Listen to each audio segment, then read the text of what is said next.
So much for joining us today. Happy Saturday evening to you, and welcome back to our After Dark edition. I hope you're having a fantastic weekend so far, and I cannot wait to get started on our clue 7 of our Cotton Cuts puzzle mystery quilt. Now, as you know, if you've watched this before, I usually have a couple of special guests with me. I am missing one. He is still with us in chat, but he wasn't feeling very well and wasn't quite up to being on camera today, but that's okay. So make sure everybody says hello to Lucas in chat, so he is there with us as well. But I'm on my own with regards to ironing tonight, but that's okay. And then, of course, I also have some special guests over this way. And as you can see, they're usually up to some kind of weird shenanigans. And you can hear some giggling in the background. Apparently there's a keyword or special sentence of some kind that unlocks and reveals them. So we'll have to wait and see how that goes. But thank you, everyone, for joining us. I'm not sure what special word it is I need to say to unlock it, but we'll figure it out here soon enough. For those of you who have joined us before, you know that we have a very special word that we like to use in chat. Oh! What have we got here? Hang on. I saw some special glasses. That looked like it could be fun. I'm not sure what's happening now, but we'll have to see. Is there music? Do I hear music?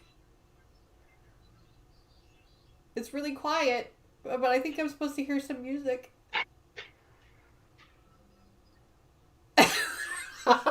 They're playing Elvis music because it's Elvis week. Okay, now I'm understanding their theme. Oh, okay, I hear it now. They must be going to be doing some type of... Maybe we should sit back and watch. You guys forgot to move the camera back over. Oh, I love those shirts. Those are adorable.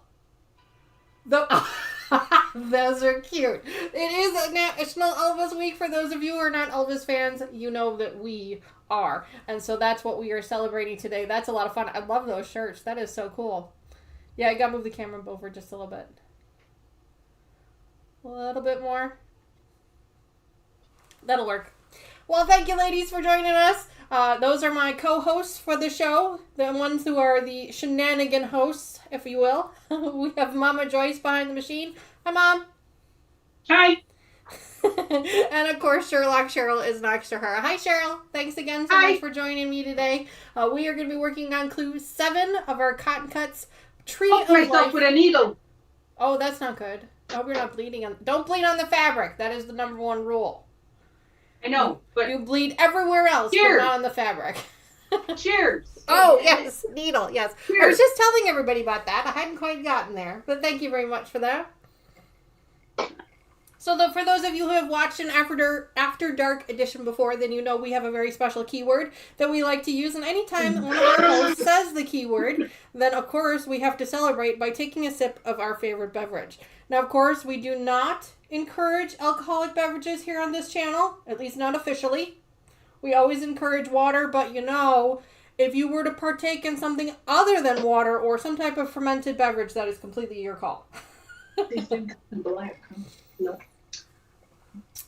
can use !drink to point out if either one of the three of us says the magic word, which today's magic word is, of course, needle. Which I'm sure we're going to be using more than once today. All right. God bless you. Bless you. Excuse me. You're very excused. Bless you. All right. Before we get too far into things, I wanted to go ahead and hop into chat, say hello to everybody in chat. I'd like to give a very, very special shout out to the very first person in chat, and today it's different. It's one of our subscribers has been kind of dominating the top spot for chat lately, but somebody else snuck in there and got ahead of them. So thank you very much, Linda, for being the very first person in chat. We really appreciate you being here with us. Thank you so much for hanging out with us today. I hope you're having a fantastic weekend so far. Brat46, thank you for joining us as well. We appreciate it. And of course, ladies and gentlemen, Lucas is in the house. Good morning, Lucas. Or I'm sorry. Good evening, Lucas. I hope you're feeling better. Good evening. I miss you, bud. He was just here on Wednesday with us. I hope you guys were able to catch that. We did our Wild West Wednesday where he was behind the machine. It took us a while to kind of get used to the flip-flopper rolls. It was really kind of a bit of a struggle there, but we're having a lot of fun with that, and he'll be back again soon enough to do another one of those next month, but we'll try and get him more in the meantime. Mom, you have a question? I do. I appreciate you raising your hand. What's I your know, because question? you don't let me talk anymore. But anyway, is Baby Lock back? Baby is back. She is right. She is right as rain. She returned about 2 weeks. She returned last weekend, and she is beautiful. She is running fantastic. She is quiet. I didn't know you had one. Yes. I thought you still were using the brother. I have two brothers and the Baby Lock. Baby Lock is also a brand name. Is a brand of the brother product line, and that's why I really like the brothers, and that's why I have one. But yeah, Baby's back. Baby brother has been put back in his case, but he'll come out again if we need him to. Nobody puts Baby in a corner. You liked that, did you? Kevin's like, Mr. Wizard's like, really? Of all the references, that's what he came up with. I'm like, that's all that popped into my head when I saw her sitting there in the corner. But anyway. That's right. I wanted to say hello to Susan. I missed her in chat. So hi, Susan. Thanks so much for joining us today. Happy Saturday evening to you. I hope you're well. Denise, thanks so much. Denise says, rent's been paid. So I appreciate that. She's talking about that like button. If you haven't already, make sure you tickle that for us. We really appreciate it. It does help the channel out tremendously, and it's free to do. So if you could do that real quick for us, I really appreciate that. Let's see. Is it the scissors? No, not the scissors. What's the like button? The like button is a thumbs up. I don't have a thumbs up. Should be just below the... No, you don't. But speaking of other buttons down there, you may have seen another button down there that's either a rectangle or a heart, and it's got a little dollar sign in it. And that is because we are officially a monetized channel on the station. We're officially a monetized channel on YouTube. And so that means that you can give super chats, oh Lord, I can't even think now. Super chats, super thanks, and super stickers. If you are so inclined, it's basically making a donation to the channel. You get a little message that pops up on the screen. You get a nice big thing that shows up in chat for a few minutes, and it lets everybody know that you've made a nice donation to the channel. So, not required, most definitely, but if you are so inclined to do so, we appreciate it. And there's one from Mom, so thank you very much for that, Mom, showing everybody how it works. I appreciate that. Every dollar that you donate to the channel does go right back into the channel for new projects and things and new equipment as we need it. So thank you very much for that. I appreciate it. If you are interested, we also have some merch available. There's not a lot there, but there is some things. If you're looking for a cool coffee mug or a drawstring bag or a t-shirt or a sweatshirt, things like that, you can do ! merch in chat, and I'll give you a link. You can check that out as well. Again, all proceeds go back to the channel, and we put it right back in here to the channel for new purchases of new products and new things like that to help go through the channel. So I promise I won't mention anything else about that after now, but I do like to at least point it out to everybody before we get started. All right. I think I've been through everything. Oh, and a reminder, if you haven't already, please consider subscribing to the channel. And if you are a subscriber to the channel, but you don't participate in chat a lot, do me a quick favor. Oh, see, there's my super chat. That's interesting. It came up with a different color scheme. Is it going to go away? Or oh, there it goes. Okay. Donated $1.99. I did. Yes, thank you for that. There's a delay. It goes in chat first, and then it comes up on the screen a few minutes later. So I appreciate that, Mom. Thanks for showing everybody how that works, if they're so inclined. Where was I going with this? You can pay me back next week. I'm just kidding. I'm just kidding.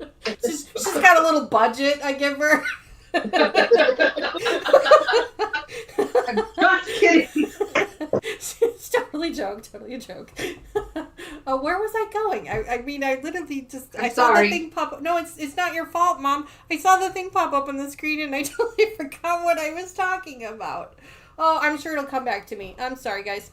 So, you know me, I get easily distracted. Things are popping up on the screen left and right, and I am just completely oblivious to all of it. All right, so clue 7. Let me flip over our screen so you guys can see what our clue 7 looks like. It's going to be about 5 pieces. 4 of them are exactly the same, and one of them is a tad different. So let me flip over to the Zoom screen.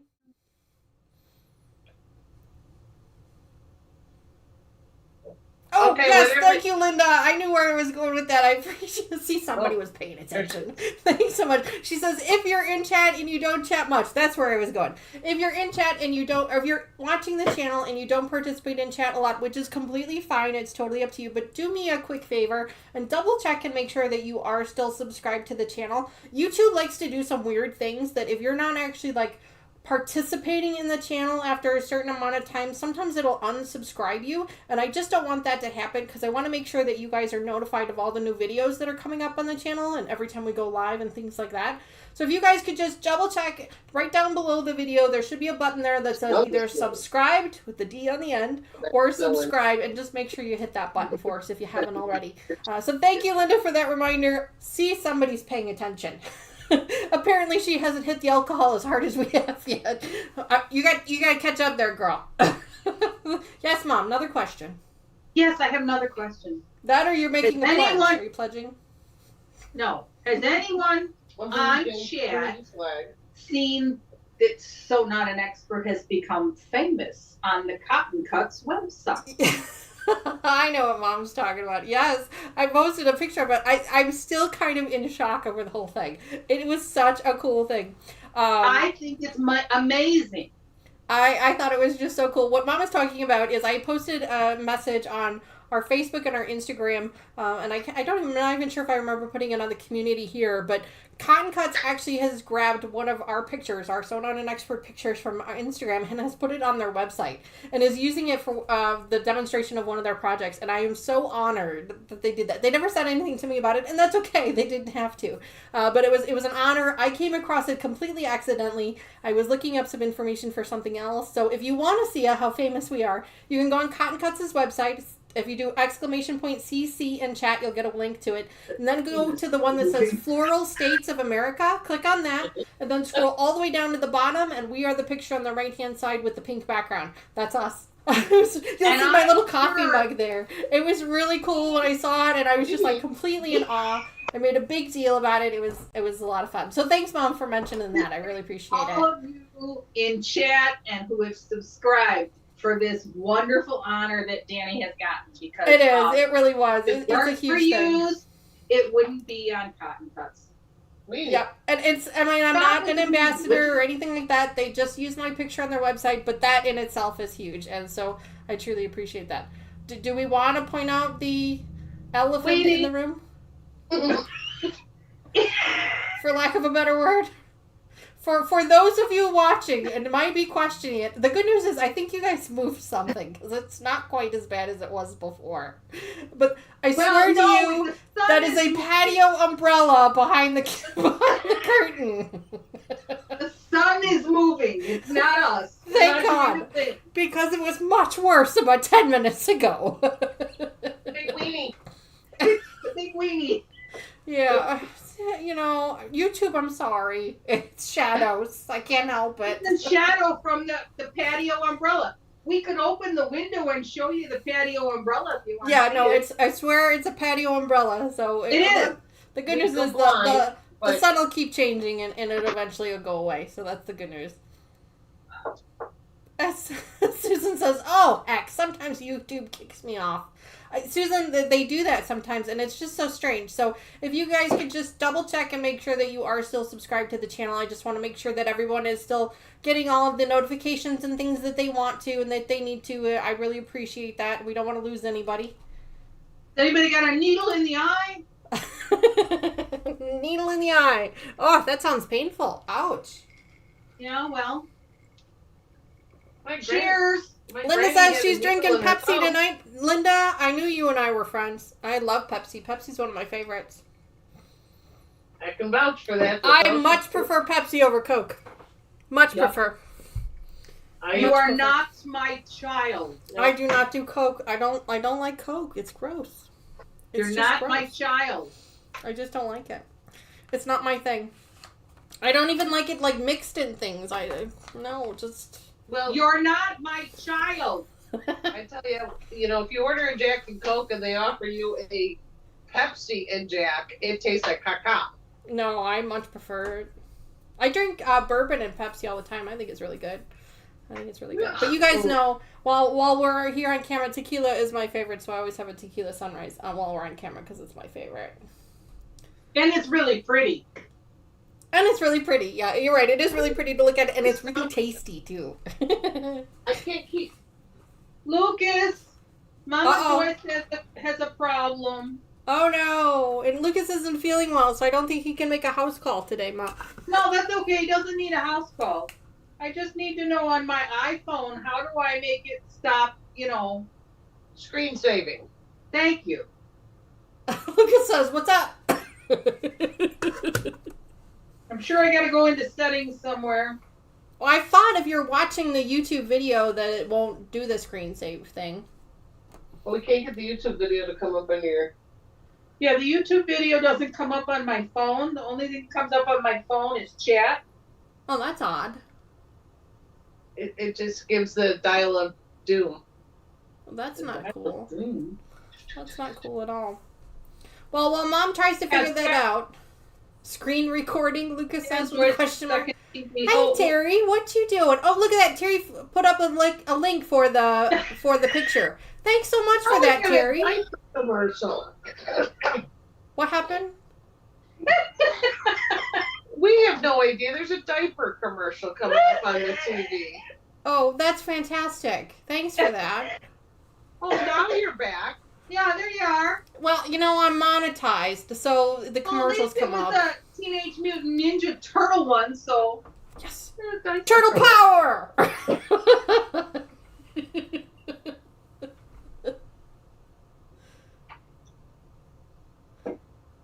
Everybody's drinking. Terry, no problem. We appreciate you throwing up that link for me. I really do. She says she's watching. She said she just got off a bag sewing live, and now she's going to be eating dinner. So no problem at all. Susan says she'll have a glass of wine when she gets the binding and the label on her Autumn Wonders quilt to celebrate finally getting it done. Yeah, girl. You deserve 2 glasses of wine as far as I'm concerned. Oh, Susan said needle. What is with you? I'm being a shenaniganer. She's a shenaniganer, all right. Oh, boy. Slide your finger down from the top of your iPhone to pull down that menu. Slide. Slide. Here's Lucas giving IT help in chat. Okay, I got it. Now what? This is what I got. Can you see it? Now you're going to have to text Lucas because we lost the actual chat. If I have this, then I can't read the feed. The chat. That's the one. So if you're Elvis fans or not, this past week has been Elvis week. Well, because Elvis died on yesterday. August 16th, 1977. Mm-hmm. I was 17 years old. Shh. I was 10. Really? I wasn't a twinkle, I'm sorry.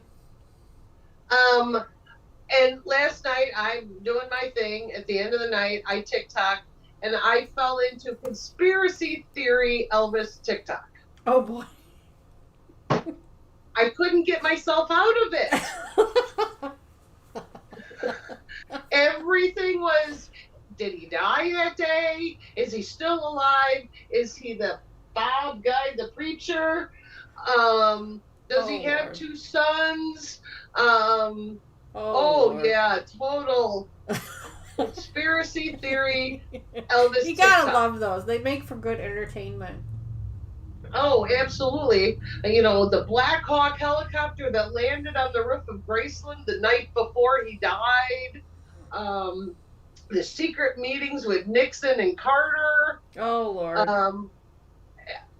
I swear to God, I went to bed going, maybe the man is alive and he lives down the street from me. I don't know anymore. They can be very convincing. You're kind of like, well, I mean, I guess there's a possibility. I mean, he would be 90. So. Well, 42 and 47 is, oh, yeah, you're right. He'd be 90 in January. Yeah. Well, I just had to, he died at 42. He's been dead 47 years. He's been dead many more years than he was alive. That's sad. I mean, it happens to all of us at some point in time. Correct. What But the hell look is at that? look how popular he is to Still, this day. to this day. I mean, oh yeah, and I mean, you guys, for those of you who have followed the our channel for a while, you know that we're big, What was that? we're crazy Elvis fans. We're just so stupid. What are you supposed Elvis to be fans. reading? There's nothing on When chat, their Mom. shit comes, Stupid. sorry.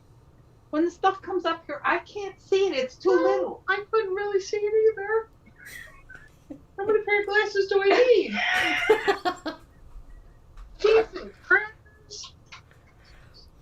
So yeah, I mean, I was like almost laughing myself hysterical last night with all of this, and then it would pan to the candlelight vigil, and then I was watching the vigil, and settings, display brightness, auto lock, something. Never. Is that a text message? Yes. Yeah. Oh, okay. I was gonna say because there's nothing in chat. I've been watching for you. No, Let's see. nothing. What did he say? Settings, auto. display, Susan, brightness. that is actually one of my favorites. Susan says the only Elvis song I truly liked was "In the Ghetto."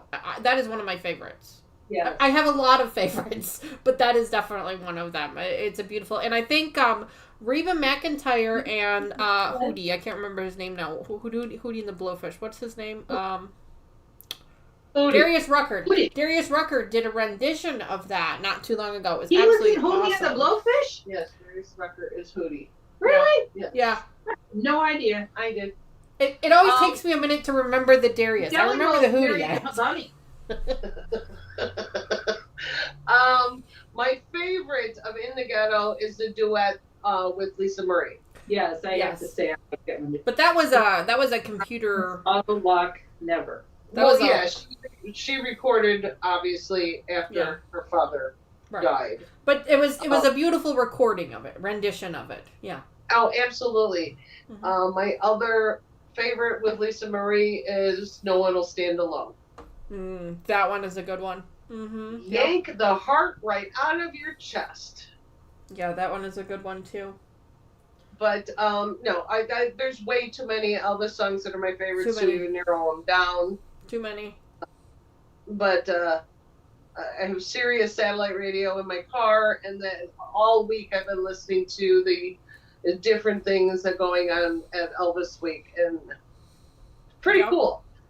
Yeah, it really is. It's definitely one of the things that's on our bucket list to experience. Maybe next year. This year it didn't really work out for us. We thought about it, but it didn't really work out for us. But maybe it'll be something that we do next year. We'll have to wait and see. Have to, yeah, because that's an expensive week. Yes, it was going to be an expensive week. It looks like Mom's all set and ready to go, so we're going to start cracking on our clue here finally. Week? Next year? Elvis Week next Elvis year? Week. If we do Elvis Week, yeah, it's expensive. Oh, yeah, it will be. I still haven't made our hotel reservations for next year for Illinois Elvis Festival, so. And that's in July, so we're kind of butting up, July Illinois Elvis Festival, rolling right into Elvis Week. Right. Yeah. All right, well, let's get cracking now that Mom's back up and running here. Let's go ahead and get cracking on this clue. We've got a couple of things to do today. Cheryl wants to see if she can't get behind the machine to do something outside of our clue later on at the end of the stream, so we'll see how that goes. I'm going to do it. She's going to make me do it. She's going to do the sewing, and it's not my machine. Fair enough. You can do the sewing. I don't have a problem with it. You're going to make me cut the fabric. You're cutting the fabric. I'll cut the fabric. I'm sorry. Yeah, make her cut it. Yeah, I'll make her cut it for sure. I'll cut the fabric. All right, so I've already laid out all my pieces. You guys can see I've got our Zoom camera working now, at least for now. We'll see how long it lasts. I apologize for the lighting on the camera. I have another light that's shining down on it right now. The colors, the camera is it's a cheap camera. So one of these days I will upgrade the camera. Well, good. I'm glad because sometimes it looks great and other times it looks terrible. So right now I only live a mile from you. Right, exactly. Yeah. So, but I've got all the pieces laid out, and you guys know I like to label my pieces. I separate them by color, and then I label them with the alphabetes for each letter. I do not have a B letter right now. It's being used on something else, so that's why I don't have a B here. But you can see all the other ones lined up, and this just makes it a little bit easier for me to be able to pick those pieces up that I'm going to need for our clue. So we've got, the clue's going to be pretty easy. It's 2 sections. It's an A and a B. I'm not sure I want to know. I'm not sure I want to know. I'm pretty sure I didn't hear it, so we're good now. Oh, Lord. We've got 2 sections. We're going to be making the first section is going to be 4 pieces. The second section is just going to be 1 piece. So this should go together pretty quickly. Only one. What? Cheryl's trying to make Elvis's hand move on her move. Oh, I see. Okay. So, well, all right then. Alrighty, there went the show. All right. I tried. What are we making it? We made it 30 minutes. I mean, that's pretty good, right? What? Before it went down off the rails. That's fine. I'm so sorry. I couldn't help but laugh. Oh, the penis is now making its way around. Mom! What? The umbrella! The umbrella. YouTube's gonna kick me off. Oh, please don't, YouTube. Please don't. That's a normal word. Oh, Lord. All right, so let's start with step 1 for section A. Are we ready? We're ready. All right. The first thing we need to do is we need to grab 4 pieces. Oh, Lord, she's not ready. She's not ready at all. Lucas. Fern King says, I am late again. Hello, everyone. The good news, Fern, is we have been distracted and we haven't actually even started yet. So you are fine. You are actually not late. We're right on time. You're right on time, actually. So welcome to the channel. Thanks so much for joining us. Happy Saturday evening to you. Oh, happy Elvis Saturday. Happy Elvis Saturday, as they like to say. We don't poke yourself in the eye with a needle. With a needle. With a needle. I can't sew with her. She's gonna sit here and shimmy. All right. Step 1 says we're going to be using our large F fabrics and we're going to be attaching a small A triangle fabric to each side. It's going to be a flying geese. So we would like to start with the left side and then work to the right side. So I'm going to go ahead and grab my F fabrics. I think there's only 4 here, so we're just going to grab all 4 of those. I thought you were going to swear. Not yet. Give it time. Well, you said your F fabrics, and you know. Yeah, I know. And then we need 8 of these small triangle A's. So let me just count those out real quick. 2, 4, 6. That's all of these. All right, so we're going to go ahead and get started. I'm going to start with the left side. So we're going to be attaching the long edge of a small triangle to the short edge of a large triangle. So we're going to attach them just like this. I'm going to flip this one over here. Just like that. And we're going to do all 4 of them up together. Now I'm going to chain piece these. Lucas, if you guys were with us for our Wild West Wednesday, Lucas learned about chain piecing. And Lucas, give us your honest opinion. What do you think of chain piecing? Do you think that it makes things faster, or do you think it takes about the same amount of time? Oh, am I supposed to be doing these in a chain? That's what I do. You don't have to. It's a chain gang, people. It's a chain gang. Go to the jail of House Rock. Yes. Jailhouse Rock is the chain gang.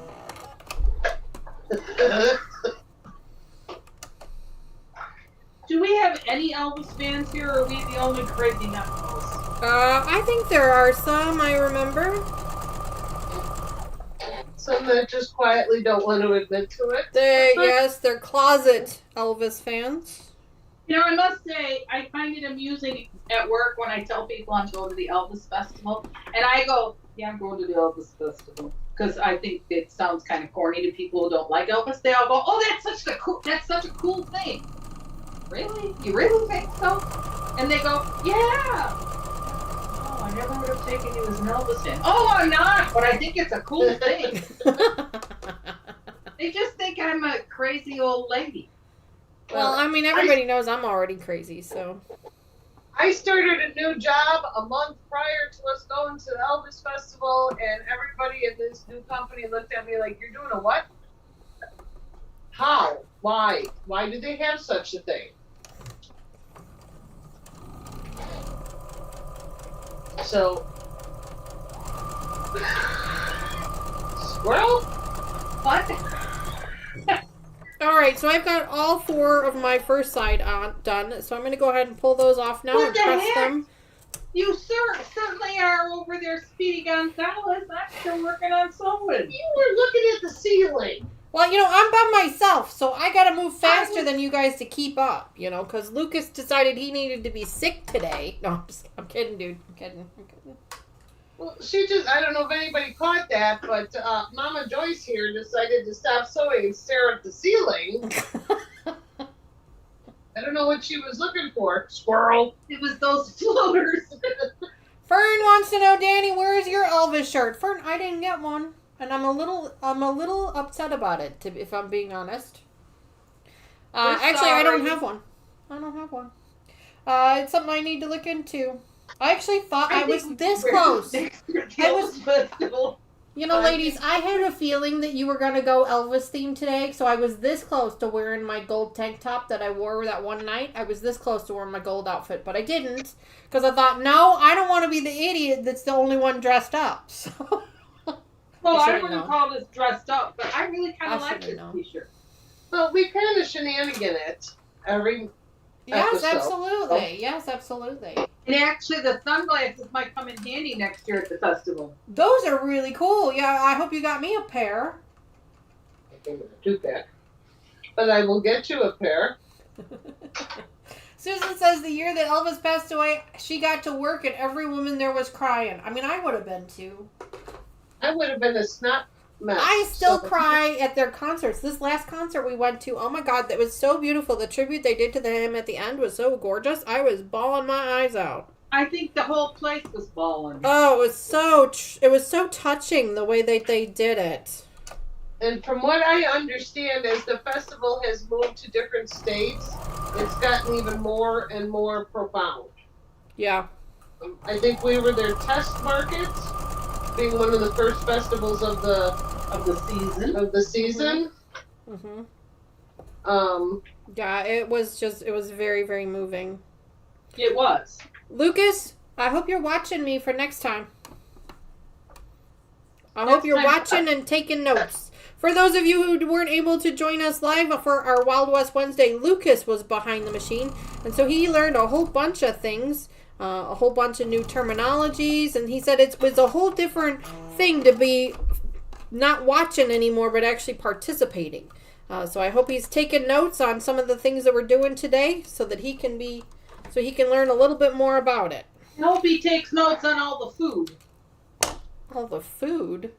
the food. Yeah, the layer cake, the jelly rolls, the fat quarters, and It's like, y'all got food over there? What the hell? Yeah. What'd you say, Dave? I was like, y'all got food over there? What the hell? Yes, Cheryl, Jolly Roll is married to Bunny. That is her contribution. We heard it. It's a running theme. It's become a running theme. You're absolutely right. All right, so we are adding that second side. In case I didn't tell you guys about it already, but we are adding that second side to these flying geese. And we're going to be actually doing 2 sets of flying geese. So I'm probably just going to move right into that other set here in just a second. Because we got to make 2 sets of them. Needle, needle, needle. Do you ever have somebody that just needles you to death? Lord. She's trying to get me trashed here. Needle. When I was a child, I remember going out with my parents and my grandparents, and we were waiting for my grandma because she decided to hem something.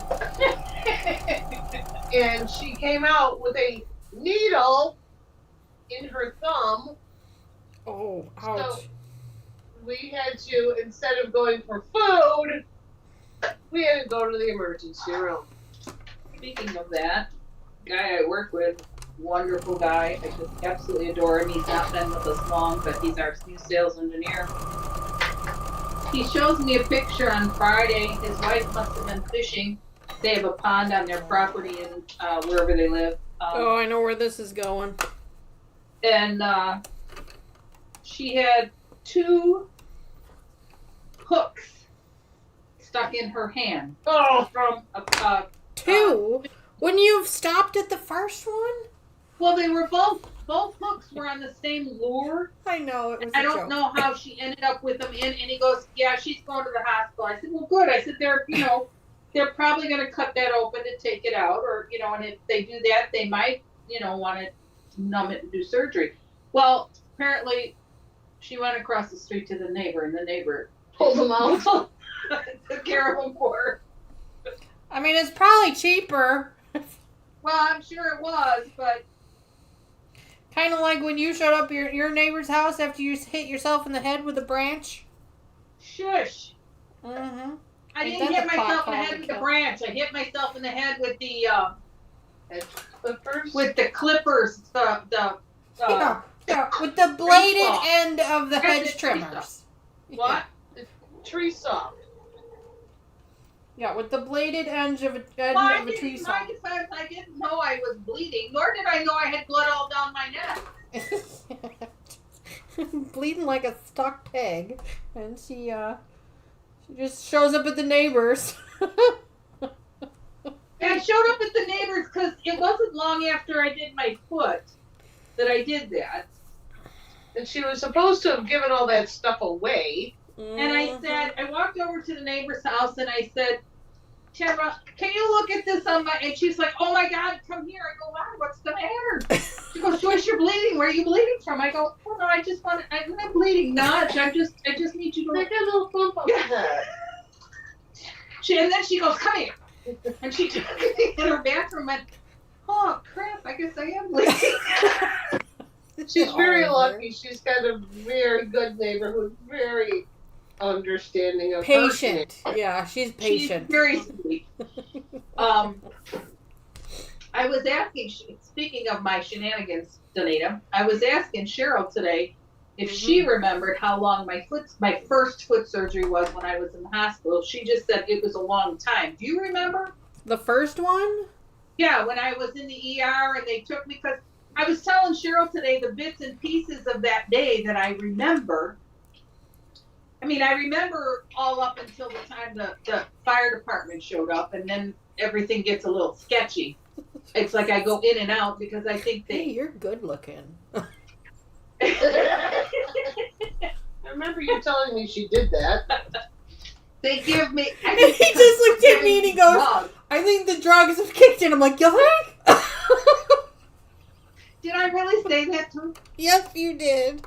I mean, you weren't lying. He really was. But yeah, no. Just out of the blue, just look at him and go, "Hey, you're good looking." He just like looked at me. He looked at you and goes, "Well, thank you." And he looked at me and he goes, "I think the drugs have kicked in." And I'm like, "You think?" Like, Ma. I missed all of that. I didn't get to the hospital until after she had gone. But to answer your question, Mom, it was probably about an hour and a half. Was it? Yeah. I know Cheryl said it was pretty long, but The second one was much longer. Fern says you ladies are too funny. Well, I've moved on to step number 2. I don't know if y'all ladies have done it or not, but I have. We need to make 4 more flying geese. So we're going to pull our big D triangles and our small B triangles, and again we're going to attach the long edge of the small triangles to the short edge of the large ones. Keep covering it with. Like, I like to start on the left. It really doesn't matter if you start on the left or the right, but I just like to start on the left. I don't know why. So we're going to go ahead and get that started. I can't smell anything. Cheryl is just getting over a horrible head cold. We're so glad you're able to join us today, Cheryl. It sounded like you were dying last week. Pretty much felt like I was. Thought the head had detached from the rest of my body. But yeah, no, I'm much better. You can come in. I had to actually get up and start doing something because my back was hurting from sleeping so much. Yep. Come here. I have a fur baby that may or may not want to join us. She is camera shy. No, she's just going to lay in the doorway. Okay. She's camera shy. She doesn't like the machine. You know what it is? She just doesn't like the machine. It makes noise. She doesn't like the noise.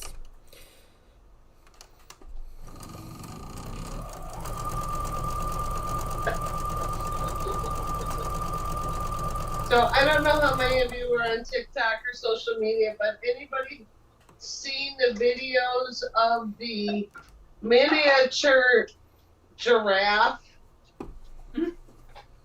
It's actually like a toy that somebody has made, but it looks like a real live. I thought it was a real giraffe.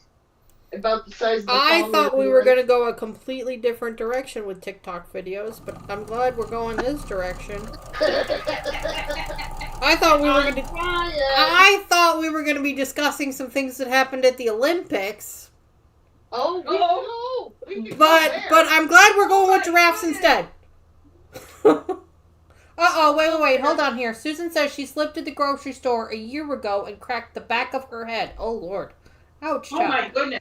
The manager called the medics. They let me drive myself to the emergency room. I knew one of the guys from when he was a kid. Oh, geez, that makes it even worse. That does make it worse. 100%. We're glad to hear you're okay, though, Susan. Yes, we are. So many moons ago, I had they're horrendous, so if anybody's ever had one or knows anybody, I had a pilonidal cyst. Who? Pilonidal cyst. It's a cyst on the base of your tailbone. Oh. Horrendous. You can't sit, you can't stand, you can't lay down, you can't walk, you can't do anything. Horrendous. My parents were out of town, my brother was out of town, my husband was an idiot. So he called his mother. Oh, Lord. Thought it was a boil. No, his mother actually came, bless her heart, and took me to the emergency room. The emergency room, had me laying on my stomach so they could treat my ass. I'm sorry, I'm laughing. I shouldn't laugh. It's And funny. I mean, I was miserable. I was sick. Poor Cheryl. She's the butt end of all the jokes. I am. I mean, No pun intended, right, Keith? Oh, no. Totally pun intended. totally pun intended. My ass. So I'm laying there. They're doing whatever they got to do to open this cyst and drain it and everything else. And my mother-in-law's sitting there, bless her heart, because it was horrible. It was about the size of the palm of my hand.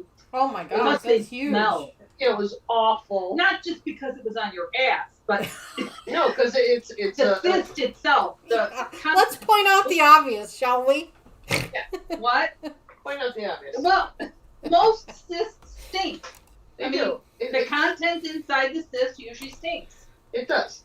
Mhm. It totally does. So, How did we get on stinky cysts? well, horrendous, terrifying, Medical conditions. medics and stuff.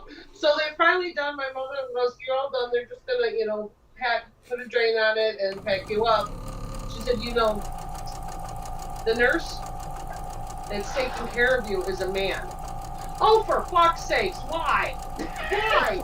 Oh, excuse What me. did you just say? Oh, for fuck's sakes, why me does the nurse Have to be a man. treating my behind have to be a man? And he's probably got to squeeze it to drain. Oh, okay, I'm sorry. Yes. So, yeah, I walked out of the hospital, doing the walk of shame. Cheryl, you've got to read I don't want to interrupt you here for a second. I apologize. I was reading Fern's comment. Fern, I saw your comment. The cat likes to be on the table. I mean, don't they all? My cat is not allowed in this room. I will kick her out if she is. But you got to read Susan's comment here. She says, "Oh my God, my brother had that. His surgeon was named, and this is the honest to goodness truth. His name was Dr. DeButts. When they paged him, we all except Chris cracked up." Oh, I love that. Thank you. I'm sorry, Cheryl. I didn't mean to interrupt you, but I'm like, we got to tell this story. It's my classic. No, they're horrible. And then, you got to find humor in it. Yeah. I ended up having to go back a couple months later to have actual surgery to have it. But her doctor wasn't the butts. No, DeButts. Dr. That's Child. Oh, that is so funny. That's hysterical. Dr. I had a Duplex. doctor, I had a chiropractor once whose name was Dr. Feelgood. I remember that. Yeah? Yeah, I remember the chiropractor. Dr. Feelgood. Yeah.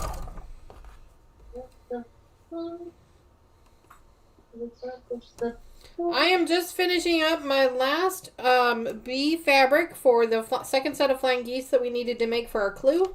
I'm going to go ahead and press this in just a second here, and then we're going to get started on step number 3.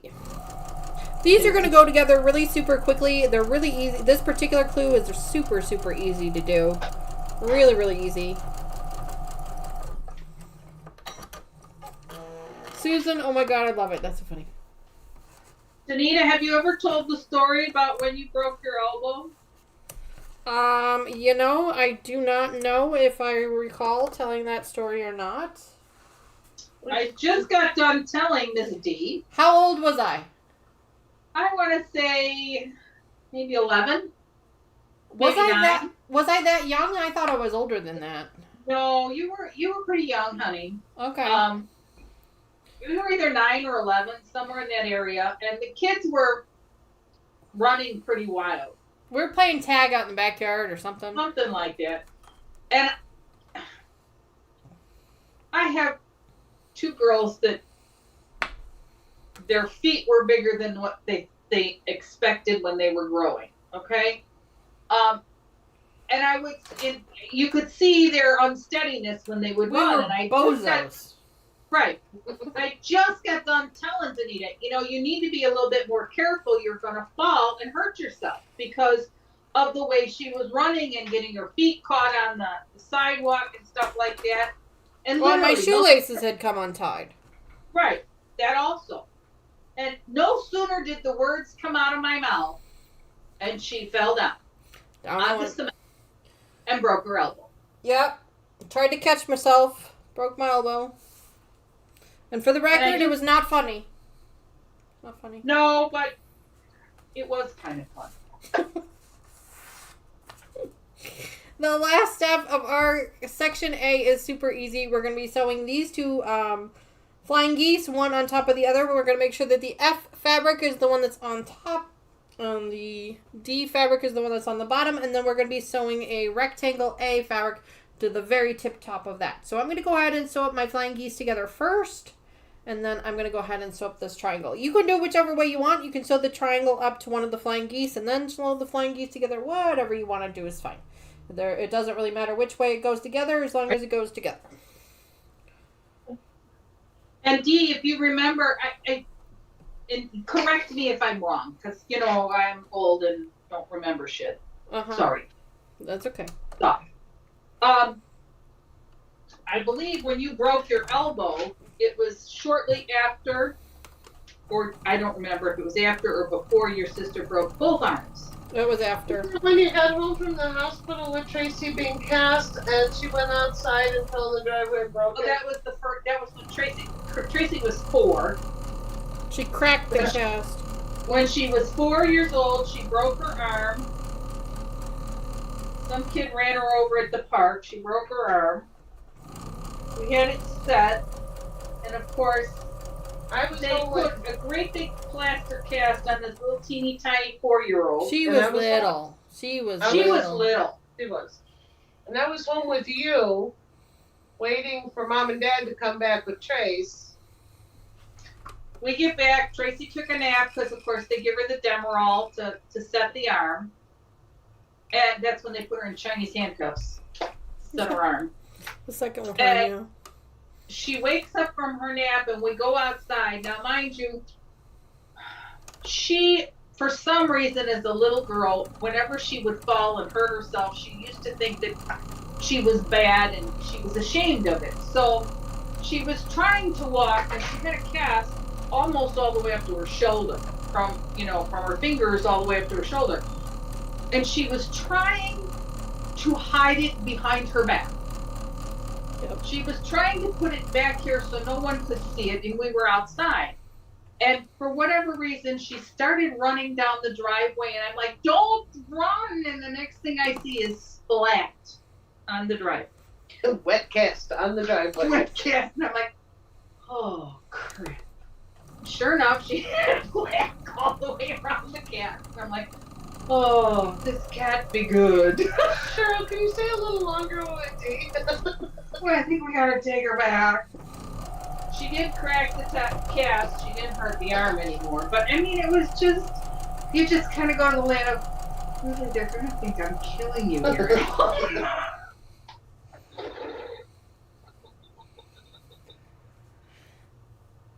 Looks like Lucas is winning all the points. Somebody start needling him. I'm like falling behind because I'm Susan says Winterwoods is totally, completely done. On to Autumn Wonders. Susan, I think you deserve a drink. Winterwoods? I don't know. What is Winterwoods? It's a quilt she was working on. Oh, how sweet.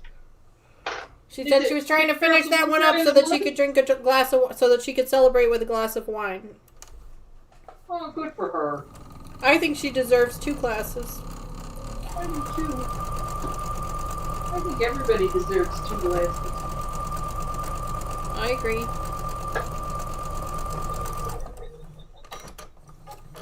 Alright, I've sewn our flying geese up together. I'm going to go ahead and press those, and then I'm going to sew up the rectangles to the top. She ahead of us? Yes. What the hell? Why are you letting me talk? Heavy sewing stuff. Stuff. Bucket. That's what I said. Bucket. You said bucket. I did say Bucket or ducket. He was talking about a bucket on the floor here. When the kids were little, we used the word ducket. Duck for everything. The girls thought we really liked rubber duckies. Who used the word duck? We did. Me and my friends when the girls were little, and we tried to get Eric to do it, or the girl's dad to do it too, but it didn't always work out. What did she say? Didn't always work out. I'm trying to be nice. I get it. You're trying to be nice. Mm-hmm. Stupid is as stupid does. I mean, I wasn't gonna go there, but you did. I will. You did. I will. All right. After all, there might be a little electricity left in the line. Oh no, it's juice. There's some juice left in the line. There's some juice left in the line when you shut the electricity off. Okay. And then, if you let the air out of the tires, well, do you think they'll be lighter? I don't know. Why don't you try it and let me know? So painful. So painful. He had his good qualities, but intelligence was not one. I'm so glad he was really good in the sack. He didn't pass it on. Do we really have to go there? Well, there had to be a reason. There had to be a reason. Yeah, it's called tequila. What? It's called tequila. Okay. I thought you didn't discover tequila until you met Mr. Wizard. Oh, God, no. I've known about tequila long before Mr. Wizard. Because the rest of us don't see.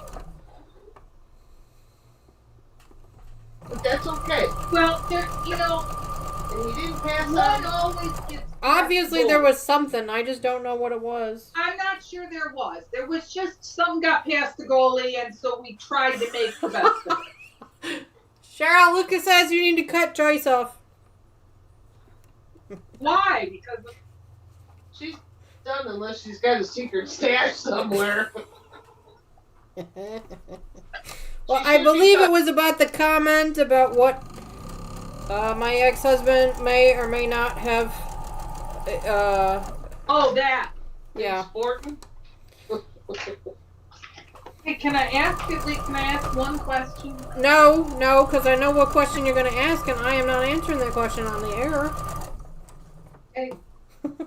But you know what? Whatever the positive, the obvious to the public positives. Oh, my girls. He did not. They're my children. They're my girls. I got news for you. They would not be here without me. So they are also my girls. And they're my son's sisters. Yes, they are. And I totally feel bad for your son because Tony is a total little sister. She is that bratty little sister, like 100% Nicole. Stop picking on my girl. And he loves every minute of it. I know, but she tells me about some of the conversations that they have, and I just go, Tony, you are such a bratty little sister. But you know what? Cole doesn't have a bratty little sister, so I'm sure he's okay. She tells me, she goes, I stopped texting him and sending him TikToks because he never answers me, so now I just call him, and if he doesn't answer the first time, I'll just keep calling him until he picks up the phone. He does say that. Like, Tony, he has to go to work. She's like, I know, but he could at least text me and tell me he's at work. Once he gets to work, he puts his phone in his toolbox until lunchtime. And yeah, that's what Mr. Wizard does that too. But no, he says, yeah, I've been hearing from Tony today. I have to go make a phone call. Okay. He loves her. Yeah. No. But, oh yeah, no, she totally knows what she's doing. She is being the bratty little sister, for sure, yeah. She does it to Taylor, too. He totally loves it. Yeah. Bratty little sister. Yep. They're 4 months apart. She's not, well, size-wise, she's a little sister, because Cole is a giant and Tony's a little midget. Well, he's still older than her, even if it is only 4 months. Yeah, it doesn't work. But you know what? Tony is the baby sister. I know they're both twins, but Tony is the younger of the two by a whole minute. But still, she is the little sister to her sister also. Taylor takes that big sister role very seriously. Yes, she does. She is very protective, and she takes that big sister role very seriously. Oh, Fern, that's hysterical. My sister-in-law thought that you needed to rotate the air out of the tires every month. This would keep the air from rotting the tires. That's awesome! Blinker fluid. I was just going to say, that's in the Department of Blinker Fluid.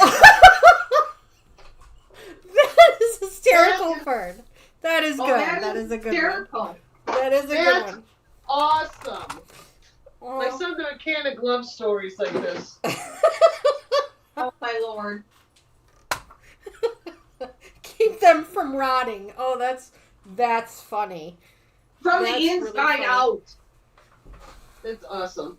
So this one, you have to sew. So we are officially finished with section A of 7. So I'm going to go ahead and mark these up and get them into our bag real quick. I know. Ladies over there always make fun of me for how I mark my squares, but this is what I do. You guys do whatever you want. This is what I do. So that one. Okay. I don't understand so iron. You know, Dee, not sure I can do my next thing on my own. No? Well, no, because I don't read a map. I don't know. She does not. And I look at these clues. They're like maps. Over there. They are. Yes, a clue is like a map. You are 100% certain about that. And for as dyslexic as I am, I'm getting it. There might be some episodes where I'm like, But I might need her help on the next one that I have to do, you know. Well, we're happy. And I know that doesn't fit into your schedule. Oh, we can fix it. I haven't done anything permanent yet. well, I could be, if you're getting into winter, remember, I have an hour drive. That is true. And if the weather, I have a bed in the other room. that thing's on the floor. No, it's not. You're gonna have to crane me up. I can come in and help. I've been actually looking for new bed for in there because. So I don't think I've shown it to our friends here, but this is section A. Here, let me put it on the zoom camera. Why am I trying to hold it up here? This is section A. Huh? Very yes. pretty. These seem a little short. Very pretty, sure. Very pretty. Susan says, my ex used to work at the service station when we were dating, had a couple of odd ditzy girls come in and asked him if they needed to change the winter air in the car's tires to summer air. I love it. I've heard that one before. I've heard that one before. Yeah, I've heard that. I love it. Winter air to summer air. We tried the blinker fluid with Tony. That did not fly. No, but what did fly once is when Taylor took 4 years of automotive. So she's not a mechanic, but she does know enough of the basics. And so whenever there was something wrong with the girl's car, she would ask Mr. Wizard. Mr. Wizard was a Honda mechanic for 35 years. So she would ask Mr. Wizard, can you come out with me and just help me? I'm pretty sure I know what I'm doing, but can you help me? And he always would. And so one day they were out at the front of the house and they were doing something underneath the hood of the car. I don't recall exactly what it was. Maybe changing a light bulb or something. I don't remember. But the hood was open on the car and Tony came walking out and she looked at the car and she's like looking inside the hood of the car and she looks dead-faced at Mr. Wizard and Taylor and says, so which one is the engine? And Taylor did one of these. That's all she said. So, we love you, Tony. But she did not know a lot about cars. She does know a lot more now. She's got a girlfriend of her, or a friend of hers that's her dad is also a mechanic, and so she's learned a lot from the friend. But yeah, she did not know a whole lot to start with, that was for sure. Nor did she want to. No, she really didn't. Now that the car is 100% hers and she doesn't share it with Taylor and she's further away from Taylor and she can't just have him fix it, she does actually try to fix it on her own. And she was very proud of herself with the summer because she managed to change her own light bulbs. And that was a huge accomplishment, which it really is for her. For her, it was fantastic. So kudos to her. Dee, I think it's marvelous because, there's a story about somebody who paid a ridiculous amount of money to have a light bulb changed. Gosh, I don't remember who that was. I don't know if you recall who that was, but I'm pretty sure I remember who that was, and I'm thinking they're behind a sewing machine. Well, and they paid like $78 for a $4 light bulb. Because I had a headlight go out. And I had and here's the thing, stupid. I know better. She didn't know. I didn't ask how much the light bulb was. I was in a panic. It was the middle of winter. I didn't want to bother Mr. Wizard or anybody else. And I thought, well, I'll just call around. So I called the closest Firestone, just in case. I don't want to, Yeah. And I said, I need to have a light bulb changed in my headlight. I said, and they, not a problem. You can bring it in any time. I said, well, this is the time I have available. I'll go in after work. Okay. I didn't ask how much. I didn't think I needed to. I didn't think the light bulb was going to cost me $78. They robbed you blind. Absolutely, they did. And I was like, oh, things really have went up since COVID. They just saw you coming. Oh my God. And I laughed at myself over it, and Mr. Wizard kind of looks at me and goes, you could have called me. I would have changed the light bulb for that much money. Taylor said she would have changed the light bulb for you. Well, and see, the second one hasn't went out yet, which surprises me. I always change them both at the same time because otherwise you end up with one bright one and one dull one, and that makes me insane. I know, and I have the other one hasn't went out yet, and I'm like, okay. But I understand why you didn't want to pay the $78 for the second one. I'm not. I'll drive per diddle. Naomi, hello, lady. How are you? I hope you're well. Welcome back to the channel. It's so good to see you again. Are you guys ready for section 7B as I slide all the way across the room? Are we done now? She flew across the room? Why did you slide across the room? The wheel took it off with momentum. It slid me. Are you guys ready for section B? Yes. Maybe we did it wrong. No, I don't think so. Did you put section B together? Oh, you're already ahead of me. All right, then. Well, section B is going to be super easy to do. I do not recall the name of this particular block, but that is all right. I'm sure somebody in chat will remind me, but basically what we're going to be doing is we're going to be taking these small triangles and we're going to be attaching them to this square to make an even bigger square. So I'm going to take one small triangle on the top and one small triangle on the bottom and sew those together first, press those, then I'm going to add the two sides so that I end up with basically what, a diamond shape? Square in square. Thank you, Linda, very much. I appreciate that. It is called a square in square. See, I knew you guys are the experts, not me. I knew you guys would tell me, but that's what we're going to be making, and it's called a square in square block. Okay. We only need to make one, so it's super simple and quick and easy to do. So I'm going to go ahead and the Fern, she says, drink, drink, drink. Thank you very much, Fern, for that. You saw me, I just replenished my glass, so give me just a second here, and I'm going to go ahead and sew these up. Now, these are going to be a little tricky. Now, I'm going to show you guys a cute little trick. Now, you need to kind of line these up perfect, and you can see that you're kind of off. You got a little hangings off here a little bit, and that can make things a little confusing sometimes to make sure that you get everything just the way you want it. So what I do, this is just me, I go ahead and I fold this one in half. I'm going to fold this triangle in half, and I'm just going to give it a little bit of a crease here. Nothing too crazy, but just a little bit, one right there in the center.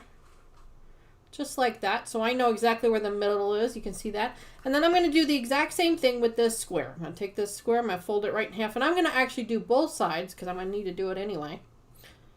Right here, I've got two indents on both sides. You see those? Open that back up. Now I've got a little, you guys probably can't see on the camera, but there's a little bitty indent right there. And I'm going to take this indent.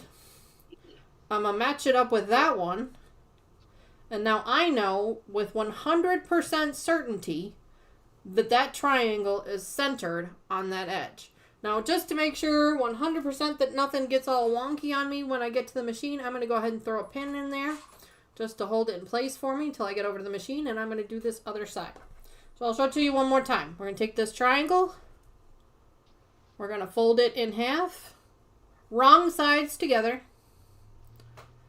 And the reason you do wrong sides together is because in that way this little indent actually fits inside of this one. Kind of like a nested seam, if you will. And it all lines up perfect. Again, I'm going to take just another quick pin and pin that up there so it doesn't go anywhere. And I'm going to go ahead and sew up both of these sides and then go ahead and press them out.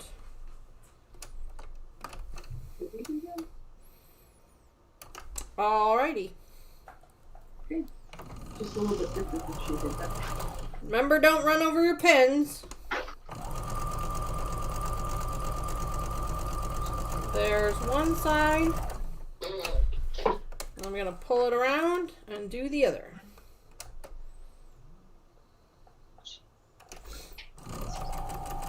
Oh, come on. There we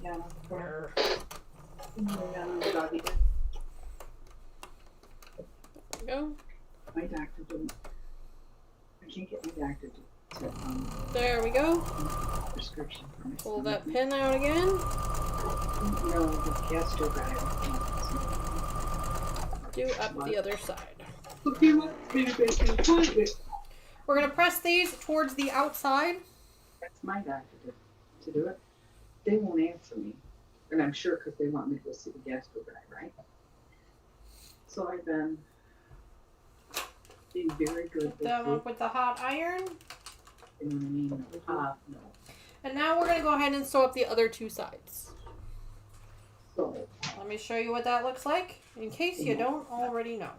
This is one of my favorite blocks because I think it's so simple and easy to make, and it just looks so cool. I just love the look of this particular box. So now we're going to do the same thing. We're going to go ahead and fold this one wrong sides together for the small piece. Closer to upright than in the bed. Give that a little crease. And right sides together for the big piece. Now remember, you want to make sure you're meeting up the corners of the square and not the triangles there. Yeah, you can't. So we're just gonna. There we go. Give that another crease. And now this crease will fit really nice into that crease. And everything lines up exactly the way it should. Now you can see that it matches up really nicely on that edge.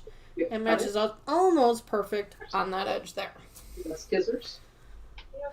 Let's go ahead and grab that there. It's important to keep your sewing scissors in the other room away from the Well, sewing. no, I cut that fabric with my sewing scissors, and that fabric's in this room. There we go. Oopsie boopsie. All right, one more pin. Let's go ahead and get this sewn up together, and then that will be it for section 7B. There's only one piece of this 7B. Yeah, it's weird. It's just the one piece. That is odd, but I mean, obviously we need it for something. But now the fun thing about this is that sometimes when Cottoncuts does this, they give us one piece here, and then they end up giving us more pieces on another clue. So you just never know. Okay. For all we know, this could be the very center piece of it too. You just don't know. Ready to sit down, and I scooted the chair away. Now you know how I ended up across the room. Right? I picked something up off the floor. My chair is 2 feet back further. Oh, and speaking of picking something up off the floor, Cheryl, a couple. We've had shenanigans, Lucas. You must have napped a couple times. This is new.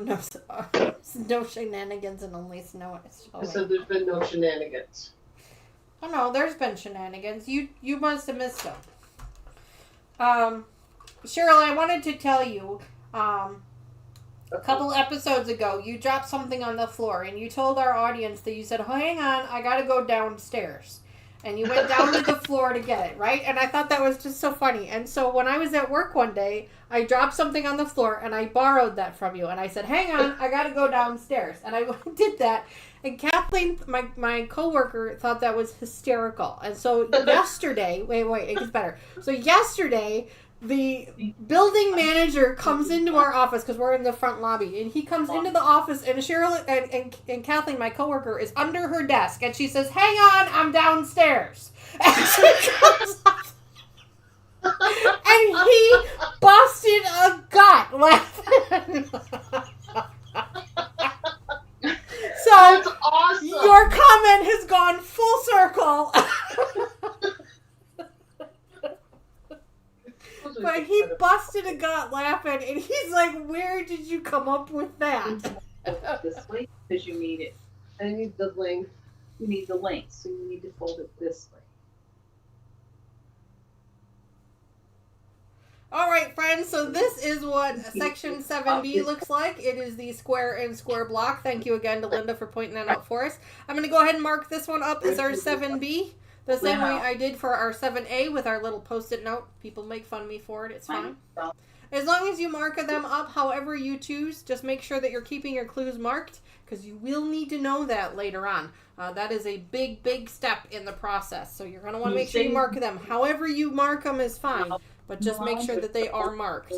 Now you can see Mom and Cheryl are over there. They've kind of done a little bit of a reset because they have finished their clue, and they're moving on to a quick little side project that Cheryl has been working on. Mom, Cheryl, why don't you tell us a little bit about that? Okay, so she's doing whatever she's doing. So when we were down at Elvis Festival, we went to one of the quilting stores. I don't remember the name of it. Do you remember the name? So Personal in Collinsville. Yes. And Mama Joyce cute little store if you're in the area. There's also one in Minnesota. I am not one of She's not a quilter. I am not a quilter. I'm really not a sewer. I'm a crafter. So when we saw this quilt, Halloween, and here's another little tip of me. I love Halloween. I have decorated my laundry room Halloween. You saw it last week or last week? 2 weeks ago? 2 weeks Last ago? week. I have Halloween wallpaper up. I have Halloween. We went and bought Halloween pumpkins already. Yeah. They're terracotta. They're really cool. But I saw this quilt set. I don't know what it's called. Dani might be able to help with it. But the center panel I fell in love with, and my craft brain went into overdrive. So, yes, it did. The center panel is this. It's really cool. It's too bad you guys can't turn the lights on. The material glows in the dark. So I have since purchased a very large picture frame, and I have antiqued it. I only spent $9 on the frame at Goodwill. Kind of deconstructed it, reconstructed it, painted it, antiqued it, made it look really old, really cool. And I have the canvas that I'm going to stretch this on is a little bit larger than this panel.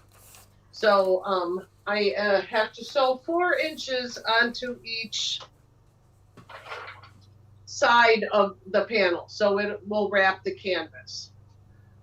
So that is what we are cutting now, is the additional fabric that I had to order and I had to wait for it. And I guess this is a very popular pattern by this company because the company itself is already out of stock. The pattern is Welcome Foolish Mortals for the Henry Glass Company. Good job. It looks like some people have that panel, Cheryl. They share your love for Halloween. Yeah. I mean, I got enough to make pillow covers. Woohoo! So I had to have the matching material so I could run the, the extra. So I got and I'll come up close, the googly eyes, and it also glows in the dark. What did you need the extra material for? The panel is not quite as wide as the canvas that I'm going to stretch it on. Oh, okay. So you're going to go ahead right now on our live stream while we're doing this. You're going to be doing what exactly? Sewing strips. Well, your mother's going to sew. Sewing strips to each outer edge of the long edge. So I have enough material to wrap on the stretcher. You just need on the sides, right? Just the long sides. Okay. Did you cut your fabric already? Yeah, I just cut it. She just cut it for me. Oh, look at that, using your ruler. Did you use your rotary cutter too? No, I used a pair of scissors. We will turn her into a quilter eventually, I swear. Table where I could have used the rotary. See? Uh-huh. Why is it not long enough? It should be. You got too much down there? Probably. Okay.